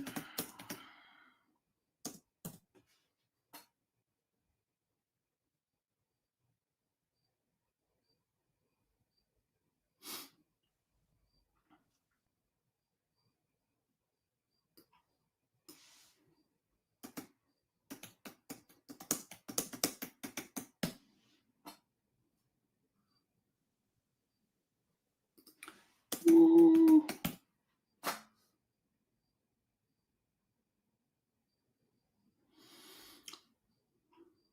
All right. Can y'all see me? All right, so y'all still got it up. So what you're looking at is you're looking at time. You think a week is sequential, chronological, and linear. It's not. It's just like the elements. The elements are given a sequence, but they're not a sequence. Time is not a sequence. And so I'll give you an example. Schrodinger, which was a physicist that was present during the time of Einstein, wrote something called the Schrodinger equation. And he took out the speed of light as causality. And what does that mean? That simply means that with the speed of light, you have yesterday, the past, today, the present, tomorrow, the future. It's linear. But we know time is not linear. And why is this important? It's important to carbon and it's important to melanin. You were born a prophet in the sense of powers that are latent. But let me prove it to you, though, or begin the proof. And so what you're looking at here is carbon and silicon, which make more shareable bonds than these. But each of these completes each other, like boron completes nitrogen, and it matches an inert gas called neon. Beryllium and oxygen closed circuit, and they match neon. Lithium and fluorine. And so what you have here is 7 and 2, which is really 4 pairs and 1 crown. The Ennead, the Pasaget. The 2 on the outside would be inert gases because they have closed circles. It's going to come back to time. Give me a moment. So you have 4 pairs and 1 crown, which equal 9. The inert gases have what they call closed rings. And all creation does is takes pairs of opposites and marries them to the inert gases. Now, what are the inert gases? Some of the stuff might sound crazy to you, but it's real. The inert gases don't react chemically because they are attenuated to the light field. They are correspondent. And so they keep memory. They're literally in the atmosphere. This is why I be saying the memory is not in your brain. It's in the light field, and in space is expressed as the atmosphere, because the atmosphere is the same thing. The atmosphere around the earth is the same thing as the atmosphere around the atom. It's the same thing as what's coming from the tungsten filament. It's the release of heat, which you're calling electrons. But all an electron is a phase of an atom, and a proton is a phase of an atom. They're not like little pieces inside of the atom. Why is all this important? Because we're going right back to man and woman and the relationship, but we're dealing with time. We're dealing with elements. And what carbon and silicon represent is the crowning of these four marriages into one element. These are masculine and feminine. Boron is masculine, nitrogen is feminine. Beryllium is masculine, oxygen is feminine. Lithium is masculine, fluorine is feminine. Aluminum is masculine, phosphorus is feminine. Magnesium is masculine, sulfur is feminine. Sodium is masculine, chlorine is feminine. We can make feminine and masculine elements. And now this is what alchemy is. It's the science of knowing, okay, if I have inflammation, that is a feminine effect. I don't need feminine elements. I need masculine elements, because that's going to take away the inflammation, and it's going to cause compression. Remember, masculine equals compression, feminine equals expansion. If I have a tumor or sarcoidosis, I'm not going to take masculine elements. I'm going to take feminine elements, because it's going to soften up the tissue and cause some stretching and flexibility and pliability in masculine. And so we have a whole new system of medicine that's atomic. It's based on the light field. And it's so simple to understand, you can teach this to your children. This is how you're supposed to learn chemistry. If you're learning chemistry not on light laws, and light laws deal with the fact of there's polarity, masculine and feminine, and anything that is going through your mind and your thought needs to be vetted through that law system and statutory system of light. But we're talking about masculine and feminine. Let's go all the way back, because we got notes, musical notes down here and all kind of stuff. This is, trust me, this gets more simple, but way deeper. Like, you'll literally sit in front of people and read their minds, but you're going to have to be quiet about it. And the reason why you got to be quiet about it is because you can scare people. People really don't even know their own thoughts, which is a measuring stick to show how disconnected they are from self. But, it's just a thing. So we have to be careful. So here I am showing you the charting again. So Mercury, Venus, Mars, these are all masculine planets. They are more dense. They spin on their axis faster and they revolve slower and rotate faster. These are all feminine planets. They all have rings. Don't you give a woman a ring when you get married? The reason why you're giving women a ring is because feminine planets get rings. That's why you give rings. Not because some Roman said it or whatever they be making up. Like, you need to understand this is all epic memory. Then you have a fulcrum period that is perfectly balanced. This is carbon. You see where I'm going with this? I'm making this education very simple. Like, we have a think tank that's coming up on this. When think tank, we go way deeper than this. But I just want to show you one thing. I will go back to today and talk about time. That's where I was, actually. I just need to find my chart. Give me a second. There we go. All right. So time, like we've been on for what, an hour and something? Time is a tool. Time is not linear. Senses are supposed to make time feel linear, but senses are measuring effects. Senses are not measuring causes. I'm going to say that again. Your senses are designed to measure effects. The senses are feminine.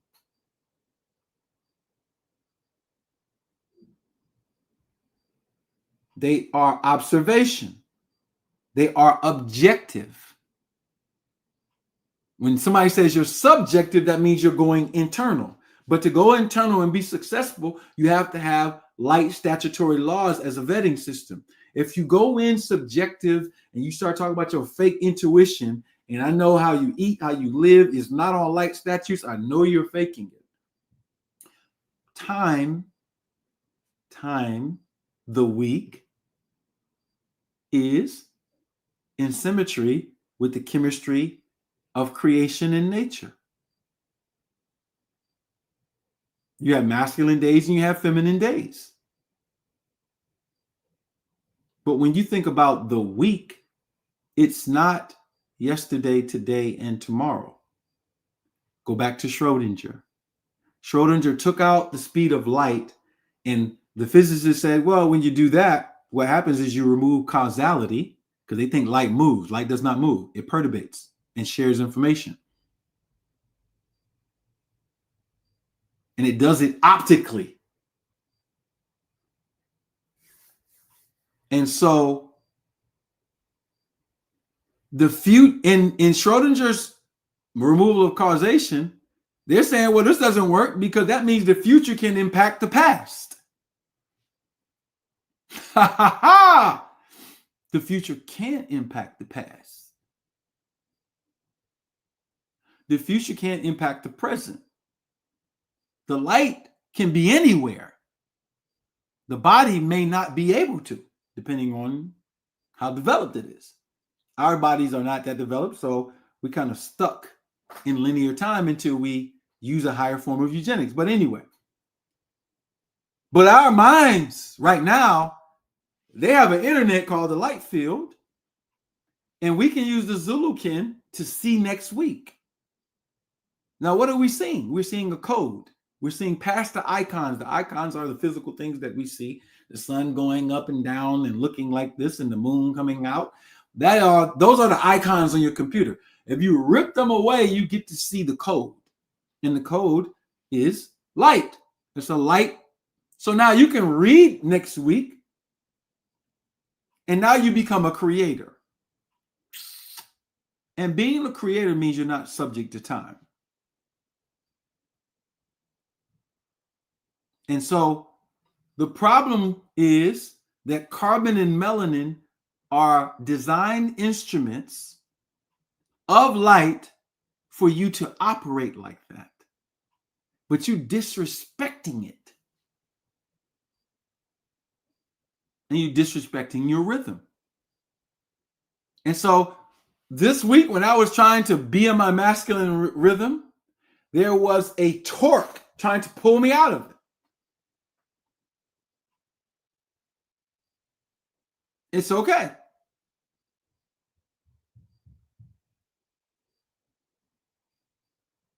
I'm not upset at the multiple. It was like 5 people.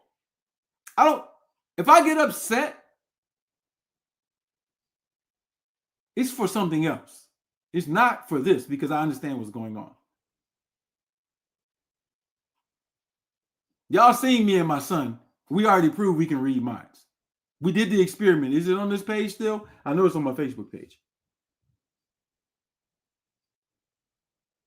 So I'm a very forgiving person because I can hear and see things sometimes that people can't see. It just makes you humble. It makes you remember when you couldn't see.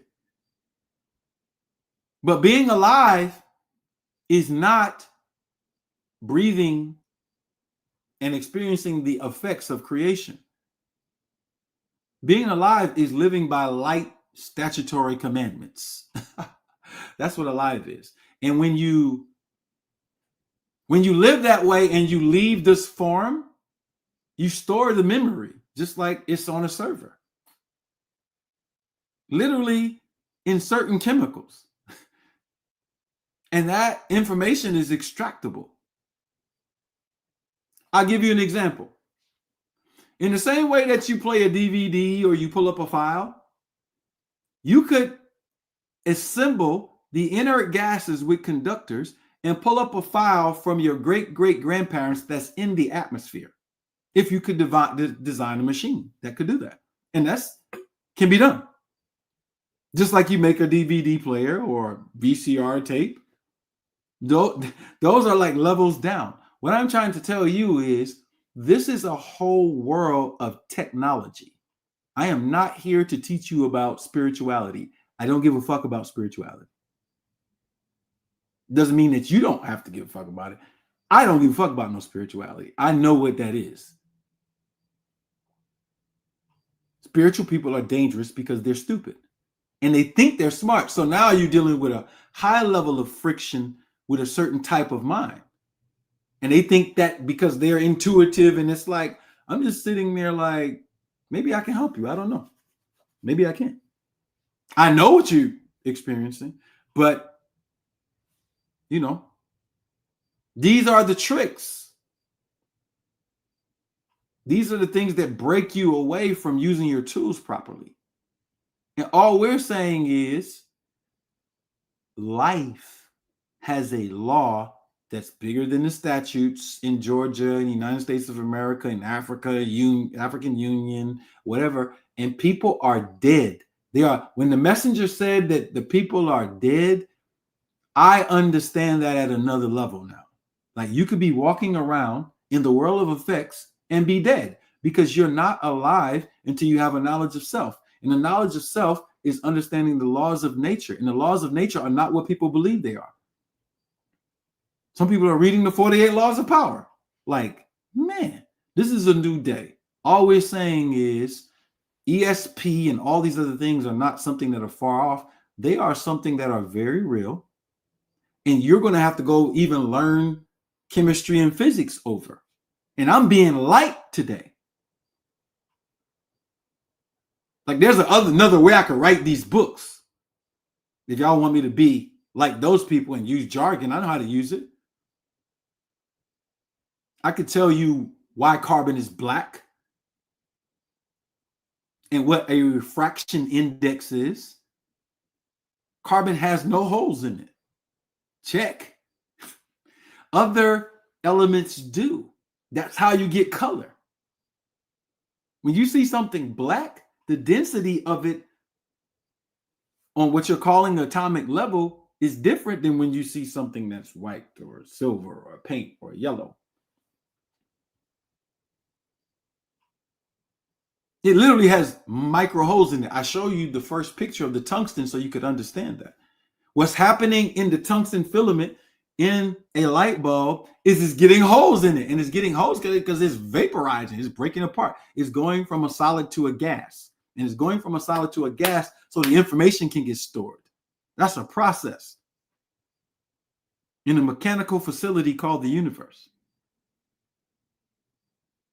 The tungsten is still there. It's just vaporizing. I'll give you another example. This is also to get you to understand that you can be walking around in the world of effects but still be dead. If I put a glass of water outside in my backyard, or I have a little gate, and the sun takes that 8 ounces of water, and I come back later and the water is gone out of the glass, everybody in here knows. Let me come off of this. Light rays don't travel. So we already talked about that. But if I come back to the water and it's gone, nobody is going to say the water died. Are you going to say that? Let me put that link back in the chat again because y'all need to go get this book. Hit the like button. Go get the book. Let me share it again. Right here. It's down there for you to click on it. Nobody says the water died. Let's compare too. I have a redwood tree and I got a glass of water. The water is in the glass. I leave it out there. I come back, it's gone. The redwood does the same thing that the water did, slower. The tree, over a very long time, will disintegrate. There's ashes going to the earth, the breakdown, and there's gases being released. We don't say the water died, but we say the tree died. The tree did not die. The tree went through a light morphology transformation. The water, everybody knows the water is somewhere in the atmosphere in an expanded state. And the only way you're going to get it is that the water what? Goes from hot, it flips to cold, because cold is what? Compression, and it rains again. Now, when it rains again, the water that was in the sky, no, it's not the same water that's in the cup, but it's related. It's related. There is no reincarnation. There are incarnations, and the incarnation is about lineage, relations. And the same thing with the redwood tree. The vaporization of the tree and the ashing of the tree, the elements are going back part to the earth, and the gases are being released. And it's memory stored in it. And there's another form of memory that's called a seed. And the seed is incubated with inert gases. That tree has the power to reproduce. It doesn't die. So eugenics becomes the way that we don't die.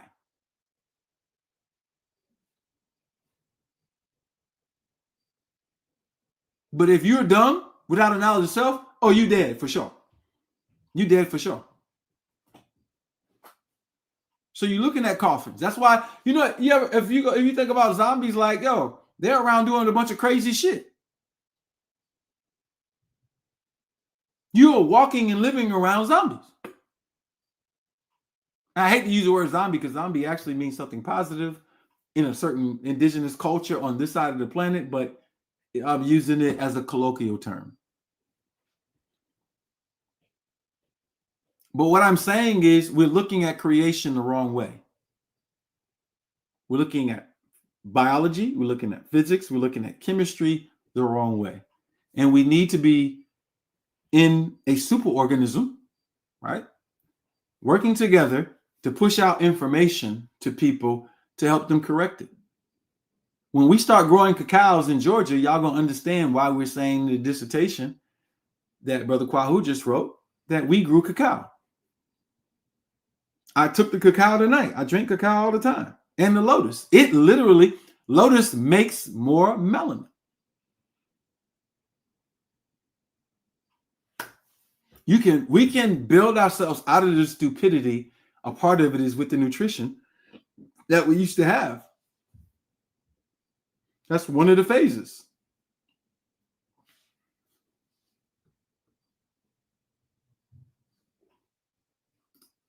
All right. And so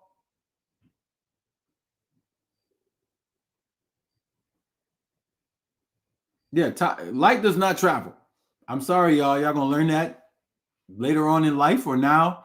There's no such thing as light traveling. What we like, even in this room, what's traveling is the expansion of atoms. And any substance that is porous on an atomic level reflects a color, attenuates a color. And carbon doesn't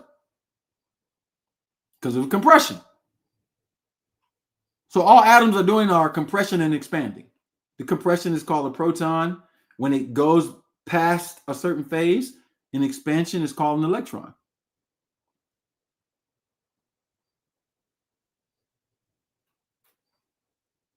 This is how I know other elements are going to be found in the future.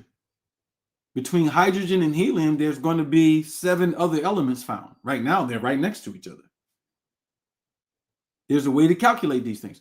So what are we talking about? We're talking about the fact that the world needs a new curriculum. And we're talking about a whole bunch of subjects, and there's a possibility to do things better, but you don't get people to do better by telling them. You show them. You do it.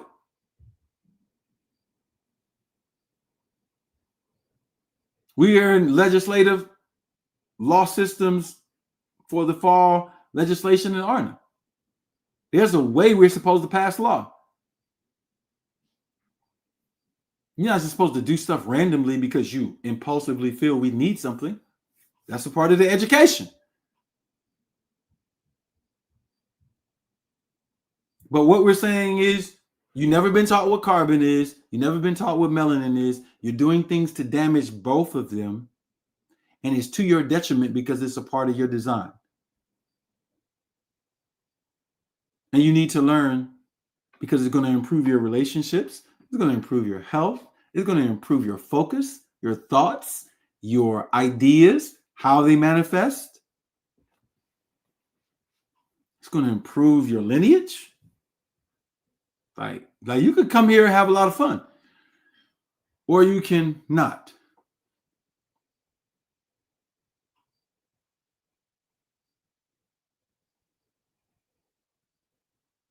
And so, my people, let me close on these points about the book.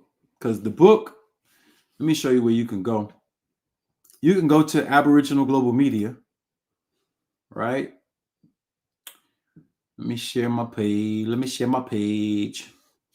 You go to Aboriginal Global Media and you can get the book.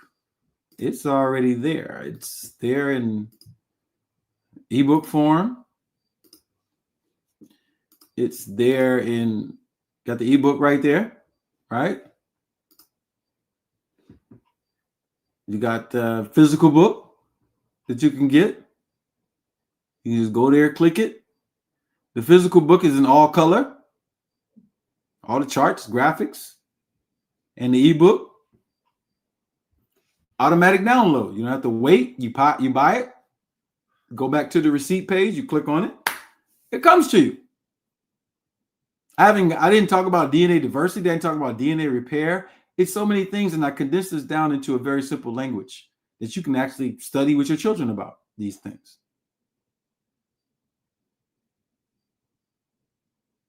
But we're growing up now. We are for a global indigenous movement for all indigenous peoples planetarily. We clearly define who is indigenous, and we have a business model and political model to address the grievances. We're just going to keep growing. I'm not set tripping on indigenous Africans. I'm not set tripping on other indigenous people. I do understand that they have bad behaviors that they have learned from other people. We're not set tripping on $5 Indians. We do understand that there's been gross genocide and misinformation and propaganda. We're just here to change the education. After the Empress, it was me. And if I would not have stand up, none of you would be saying you're indigenous. I promise you. There was nobody else here except Asir, the Duke of Tears, and some people around who I consider scammers. Nobody else was around. You talking about your grandma told you this. Some of y'all just be lying. And that's okay. But we're here to show and prove. And a part of showing and proving is group resonance education. Leveling everybody up. These books will be in museums after I'm long gone. The same way they have statues of George Washington and Thomas Jefferson, they'll have statues of me, Kojo, Janine.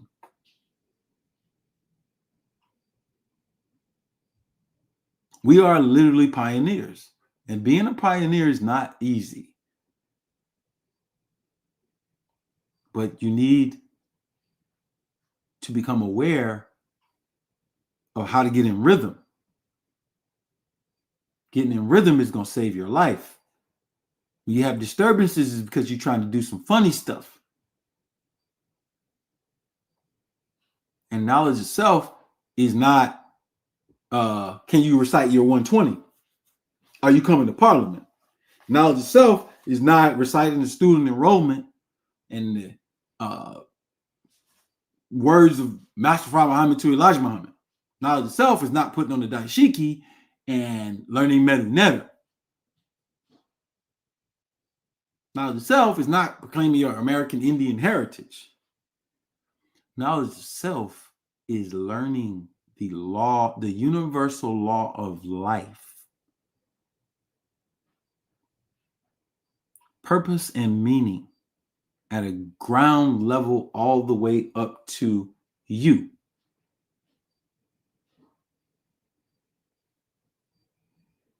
And so we have information and knowledge that can help your entire family. This is about sharing. This is not about money. We want to destroy money, and we're doing it. Money creates false competition, jealousy, envy, because it is a signal disturbing creation from people with pigment. They can only create confusion until they get healed. You're impressed with signal disturbances.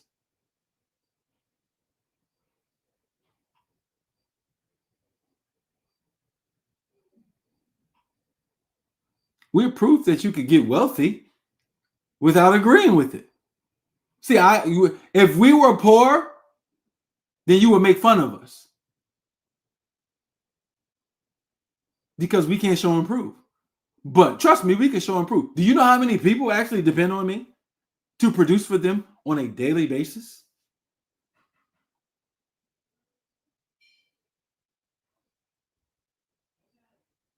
What if you had 12 people that depended on you, plus 3 more that are part of my, that's 15 goddamn niggas, bro.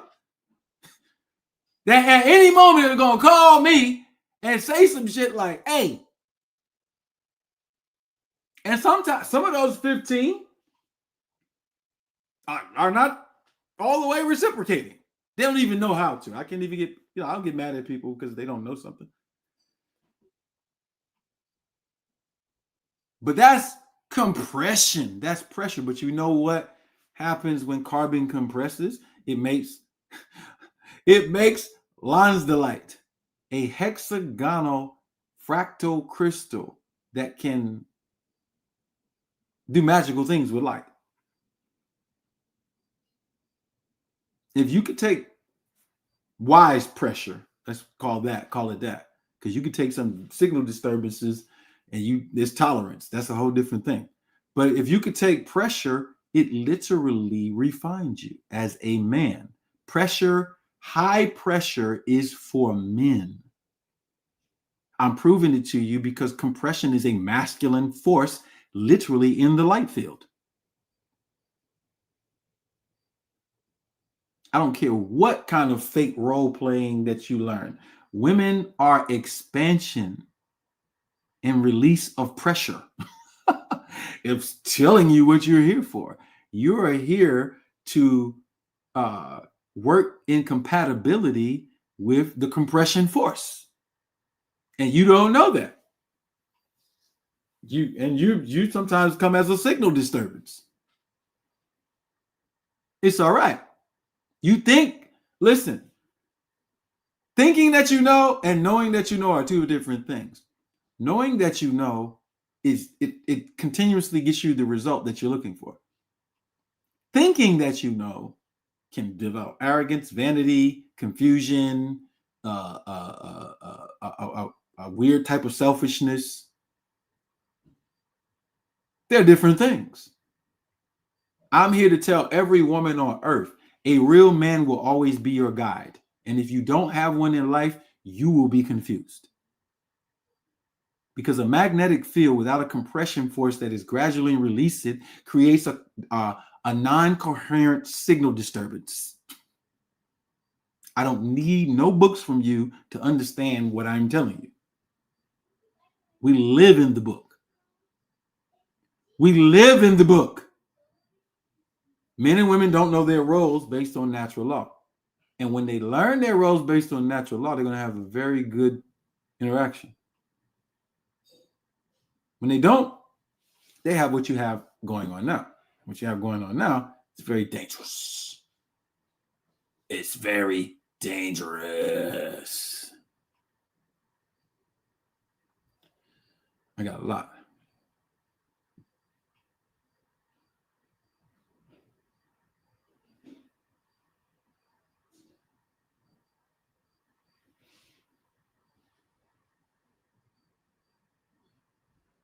I don't know what she's saying. Razoo. You talking about Roz Mariah Bay? Oh, come on, y'all. Y'all know I don't even play this, bro. I don't even play this. Now, y'all know for a fact that I was here the whole time. Sorry. Roz Mariah Bay, Taj Tariq Bey, Abdullah Mosi Bey, we all know each other very personally from another era before some of y'all were born. And I have to politely communicate to you, and this is to any more out there, there is a Moorish history, then there's Noble Drew Ali. And 85% of it don't match. And maybe even some other people. I mentioned Asir because Asir is a great researcher, has been consistent, and I'm just unbiased. He's a solid brother. Taj Tariq Bey, you know, I don't like to talk about people, but come on, man, please. We were all there. And we have receipts. Roz Mariah Bey, that had nothing to do with indigenous governance. This is what I'm talking about, cyber scams and cyber wars and paperwork that means nothing. I don't care nothing about none of that stuff. So those people are who they are. But don't ever come in my chat and say, oh, I got my status from Roz Mariah Bey. Listen, they got the whole light field upside down. They're picking at people. I'm not even going to open that up. I'm going to let that stay where it is because it could get real nasty in here real quick. And I'm talking about nasty for the people who don't know. See, and you can't be blamed for what you don't know. But yeah, that had nothing to do with indigenous governments. And it still don't. And even though after they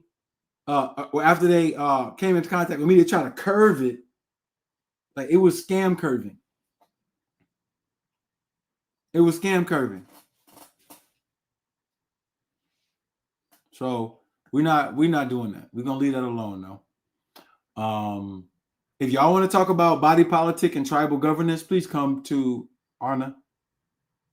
We got all the magical awareness that you need, even if you want to go through conventional means, through the BIE or stuff like that. Like, we're not here to waste people's time. And yeah, those people are wasting people's time. And hopefully if they see this, they know I was very generous to them. Because I could be saying other things, by the way, which I have receipts for. But I'm not going to do that. The Great Seal, all that stuff.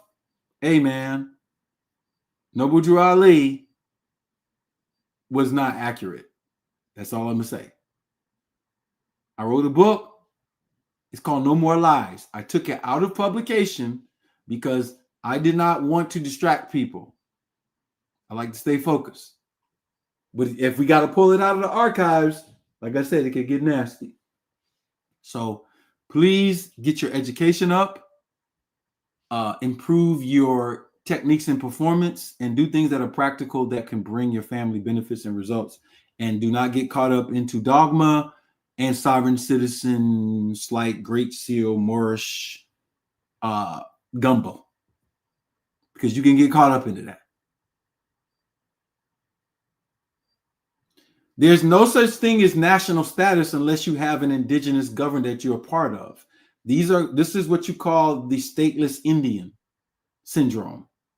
So once you tell me what your body politic is, who the officers, what are the contacts for diplomacy, then you talking governance. If you're talking, I did my status, you sound like polite.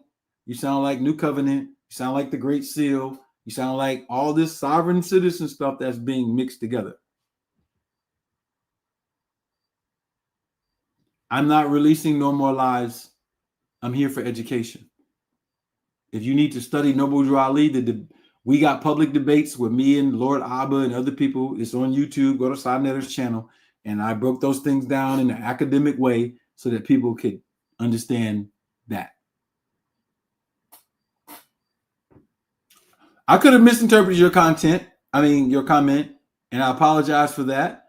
But I didn't misinterpret the people that were mentioned and the caveat and the warning that was necessary for that.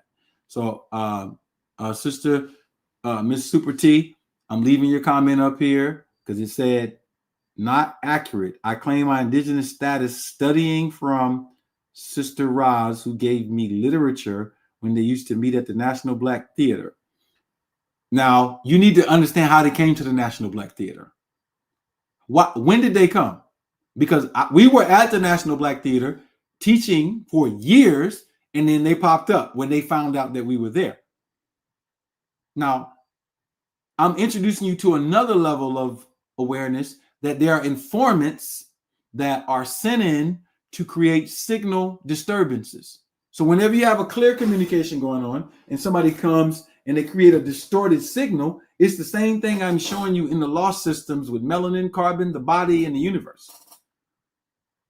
How you vet who is an agent is not always, let me see if they got confidential informant paperwork. You watch their behaviors, and in nature, you have agents of non-coherent communication, and their behaviors become clear. This is one-on-one reading minds. This is what allows you to get to that level. And so what I'm saying is, there's a non-coherent activity. We were already at the National Black Theater for years. Then they came and Polite and, all these other people started coming. And look at these people now. Like, where's Polite now?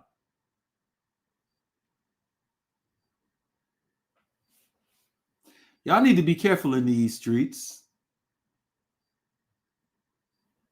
See, 2010, you came late. You came late. Yeah, it was already on. And condolences to your daughter. But the main thing that we're dealing with, right, is we want to see you successful. And that's why poor people, like in Arna, we are not going to have poor people come in to teach you. Sorry. Well, let me put that in another context. Anybody who comes in Arna shouldn't stay poor if they start off that way. They should quickly start the accumulation of resources if they follow in the system. Because we're here to prove to y'all that y'all don't know what y'all doing if y'all following signal disturbances.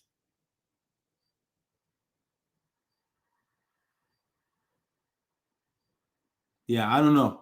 I mean, I can't speak on those things. But yeah, we're here to show and prove. We're here to have discourse, public. We're here to build. We're here to unite inside of our tribe to show y'all things to do.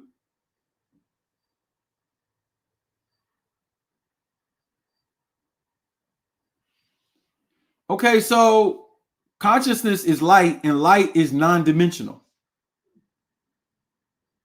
Consciousness is light and light is non-dimensional. It's only given the concept of blackness because of what black represents. And the first compression atom, which is carbon, takes on that because it's designed. It's like made. Like these aren't, you got to think this is a design that's happening. And it is different. I use examples like the TV and other things to show you like a subset, like a lower way of doing it. But you live in the design. So now you got to understand your part in it. So consciousness is black light. You can't see it. And the reason you can't see it is sight is a sense. Sight is a sense of the material world, which is the world of effects. Now you can use instruments and you can start singing, but you can experience it and you can use it because you are actually it. That's the secret. So when you ask what is consciousness, consciousness is you in a causal state that is giving rise to physical creation. That's what consciousness is.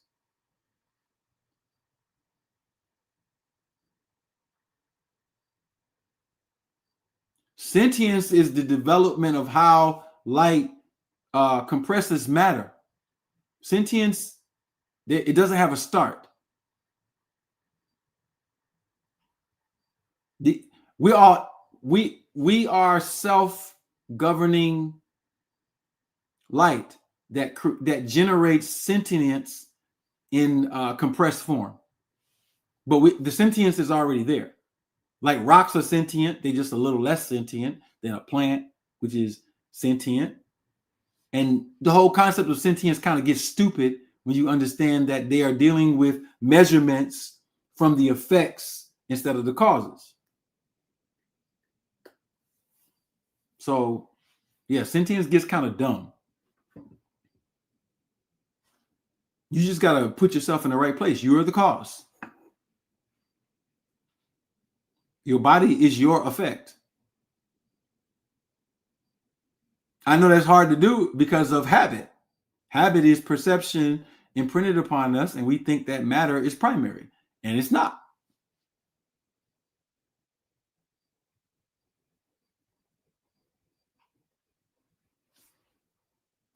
Darkness is a shadow. So again, you're still using material to try to describe something. So if you look at an effect, look at the compression effects that are most important. Like, would you have anything if you didn't have carbon? No. So now let's look at carbon and what does it do? It has a refraction index that shows that it is communicating with something, and that thing that is communicating with, it's a mirror of it. So this is why every time we look at carbon, it's black. Carbon is the effect evidence of what the light field looks like.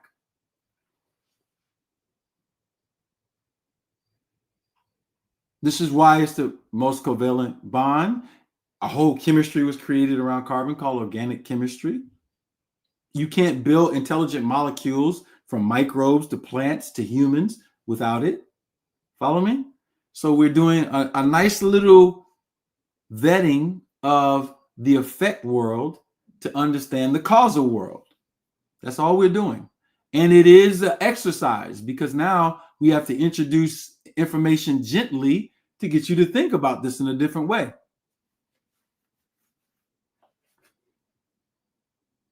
Because we're thinking backwards. We think it through biology. We think melanin is just a substance. And it's like, no, this is design. And when you understand it as design, because it is design, it's being used as design. If you understand it as design, you got to try to find the designer. And once you get down to understanding the techniques to gain wisdom about the designer, that's when you start understanding the design a lot better. Yeah, we're headquartered in Atlanta, Georgia, and we have a few local jurisdictions in different places, nationals all over the country. But this is a beginning conversation. Get the book. This is why we're here, right? Get the book. Do you some studying, man. I'll put the book in the caption of this lecture.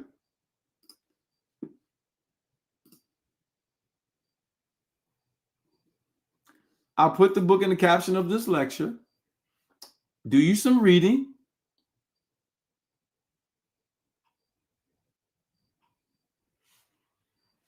No, they know what melanin is.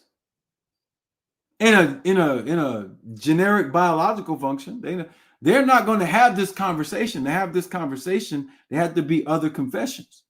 And I don't care whether they make them or not. I read their literature. So, when I'm coming to you, I can be well studied. But I don't care whether they do it or not. Like, they can't do it to the level that we need it done. And, I'm not saying that you want vindication from them, but none of us should look for vindication from them. We're at war with information. So now we're using tactics. And the goal is to educate well. That is the goal. But, your cell is operating off of light and electricity. Shouldn't you be aware of it because you have cells? What's the practicality in that? How does improving the cytoskeleton improve connections to the light field? Can you improve the internet signal? Of course you can. Go to AT&T or T-Mobile or Comcast or whoever, and they have all of these ways to improve the internet signal. Get more devices. You got access to what? More memory. The memory in the light field can never run out. So your signal communication is going to, your thinking, signal communication, is going to improve over and over and over. This is how you become a Jedi for real. You improve your signal communication. And that's what we're doing. Education is the way that you do that. Like, y'all want the alchemical thing, like, give me the herb. Okay, we'll give you some blue lotus. We'll give you some cacao. We got companies that now distribute these things. We're growing this stuff. Okay, great. When are you going to, this is a do world. So when are you going to do? It's not as a man thinketh. It is as a man doeth. Man can think all day. As a man doeth. And we need this. We need new technology. We need new inventions. We need new systems of curriculum. Y'all homeschooling y'all children and feeding them the same stuff. So it's a development process. I mean, you got to think, bro. I'm sitting here at 50 years old. I started this study 30 years ago and gradually built stuff. Family, curriculum, school, university format, publishing books, traveling the world, researching, still working, developing my own companies. Like, bro, this takes a level of focus and dedication that most people aren't equipped for right now. But we're building the people who are. And so that's okay. We can't focus on that. But we know we're successful because the only time we're hungry is when we're fasting. If you get what I'm saying.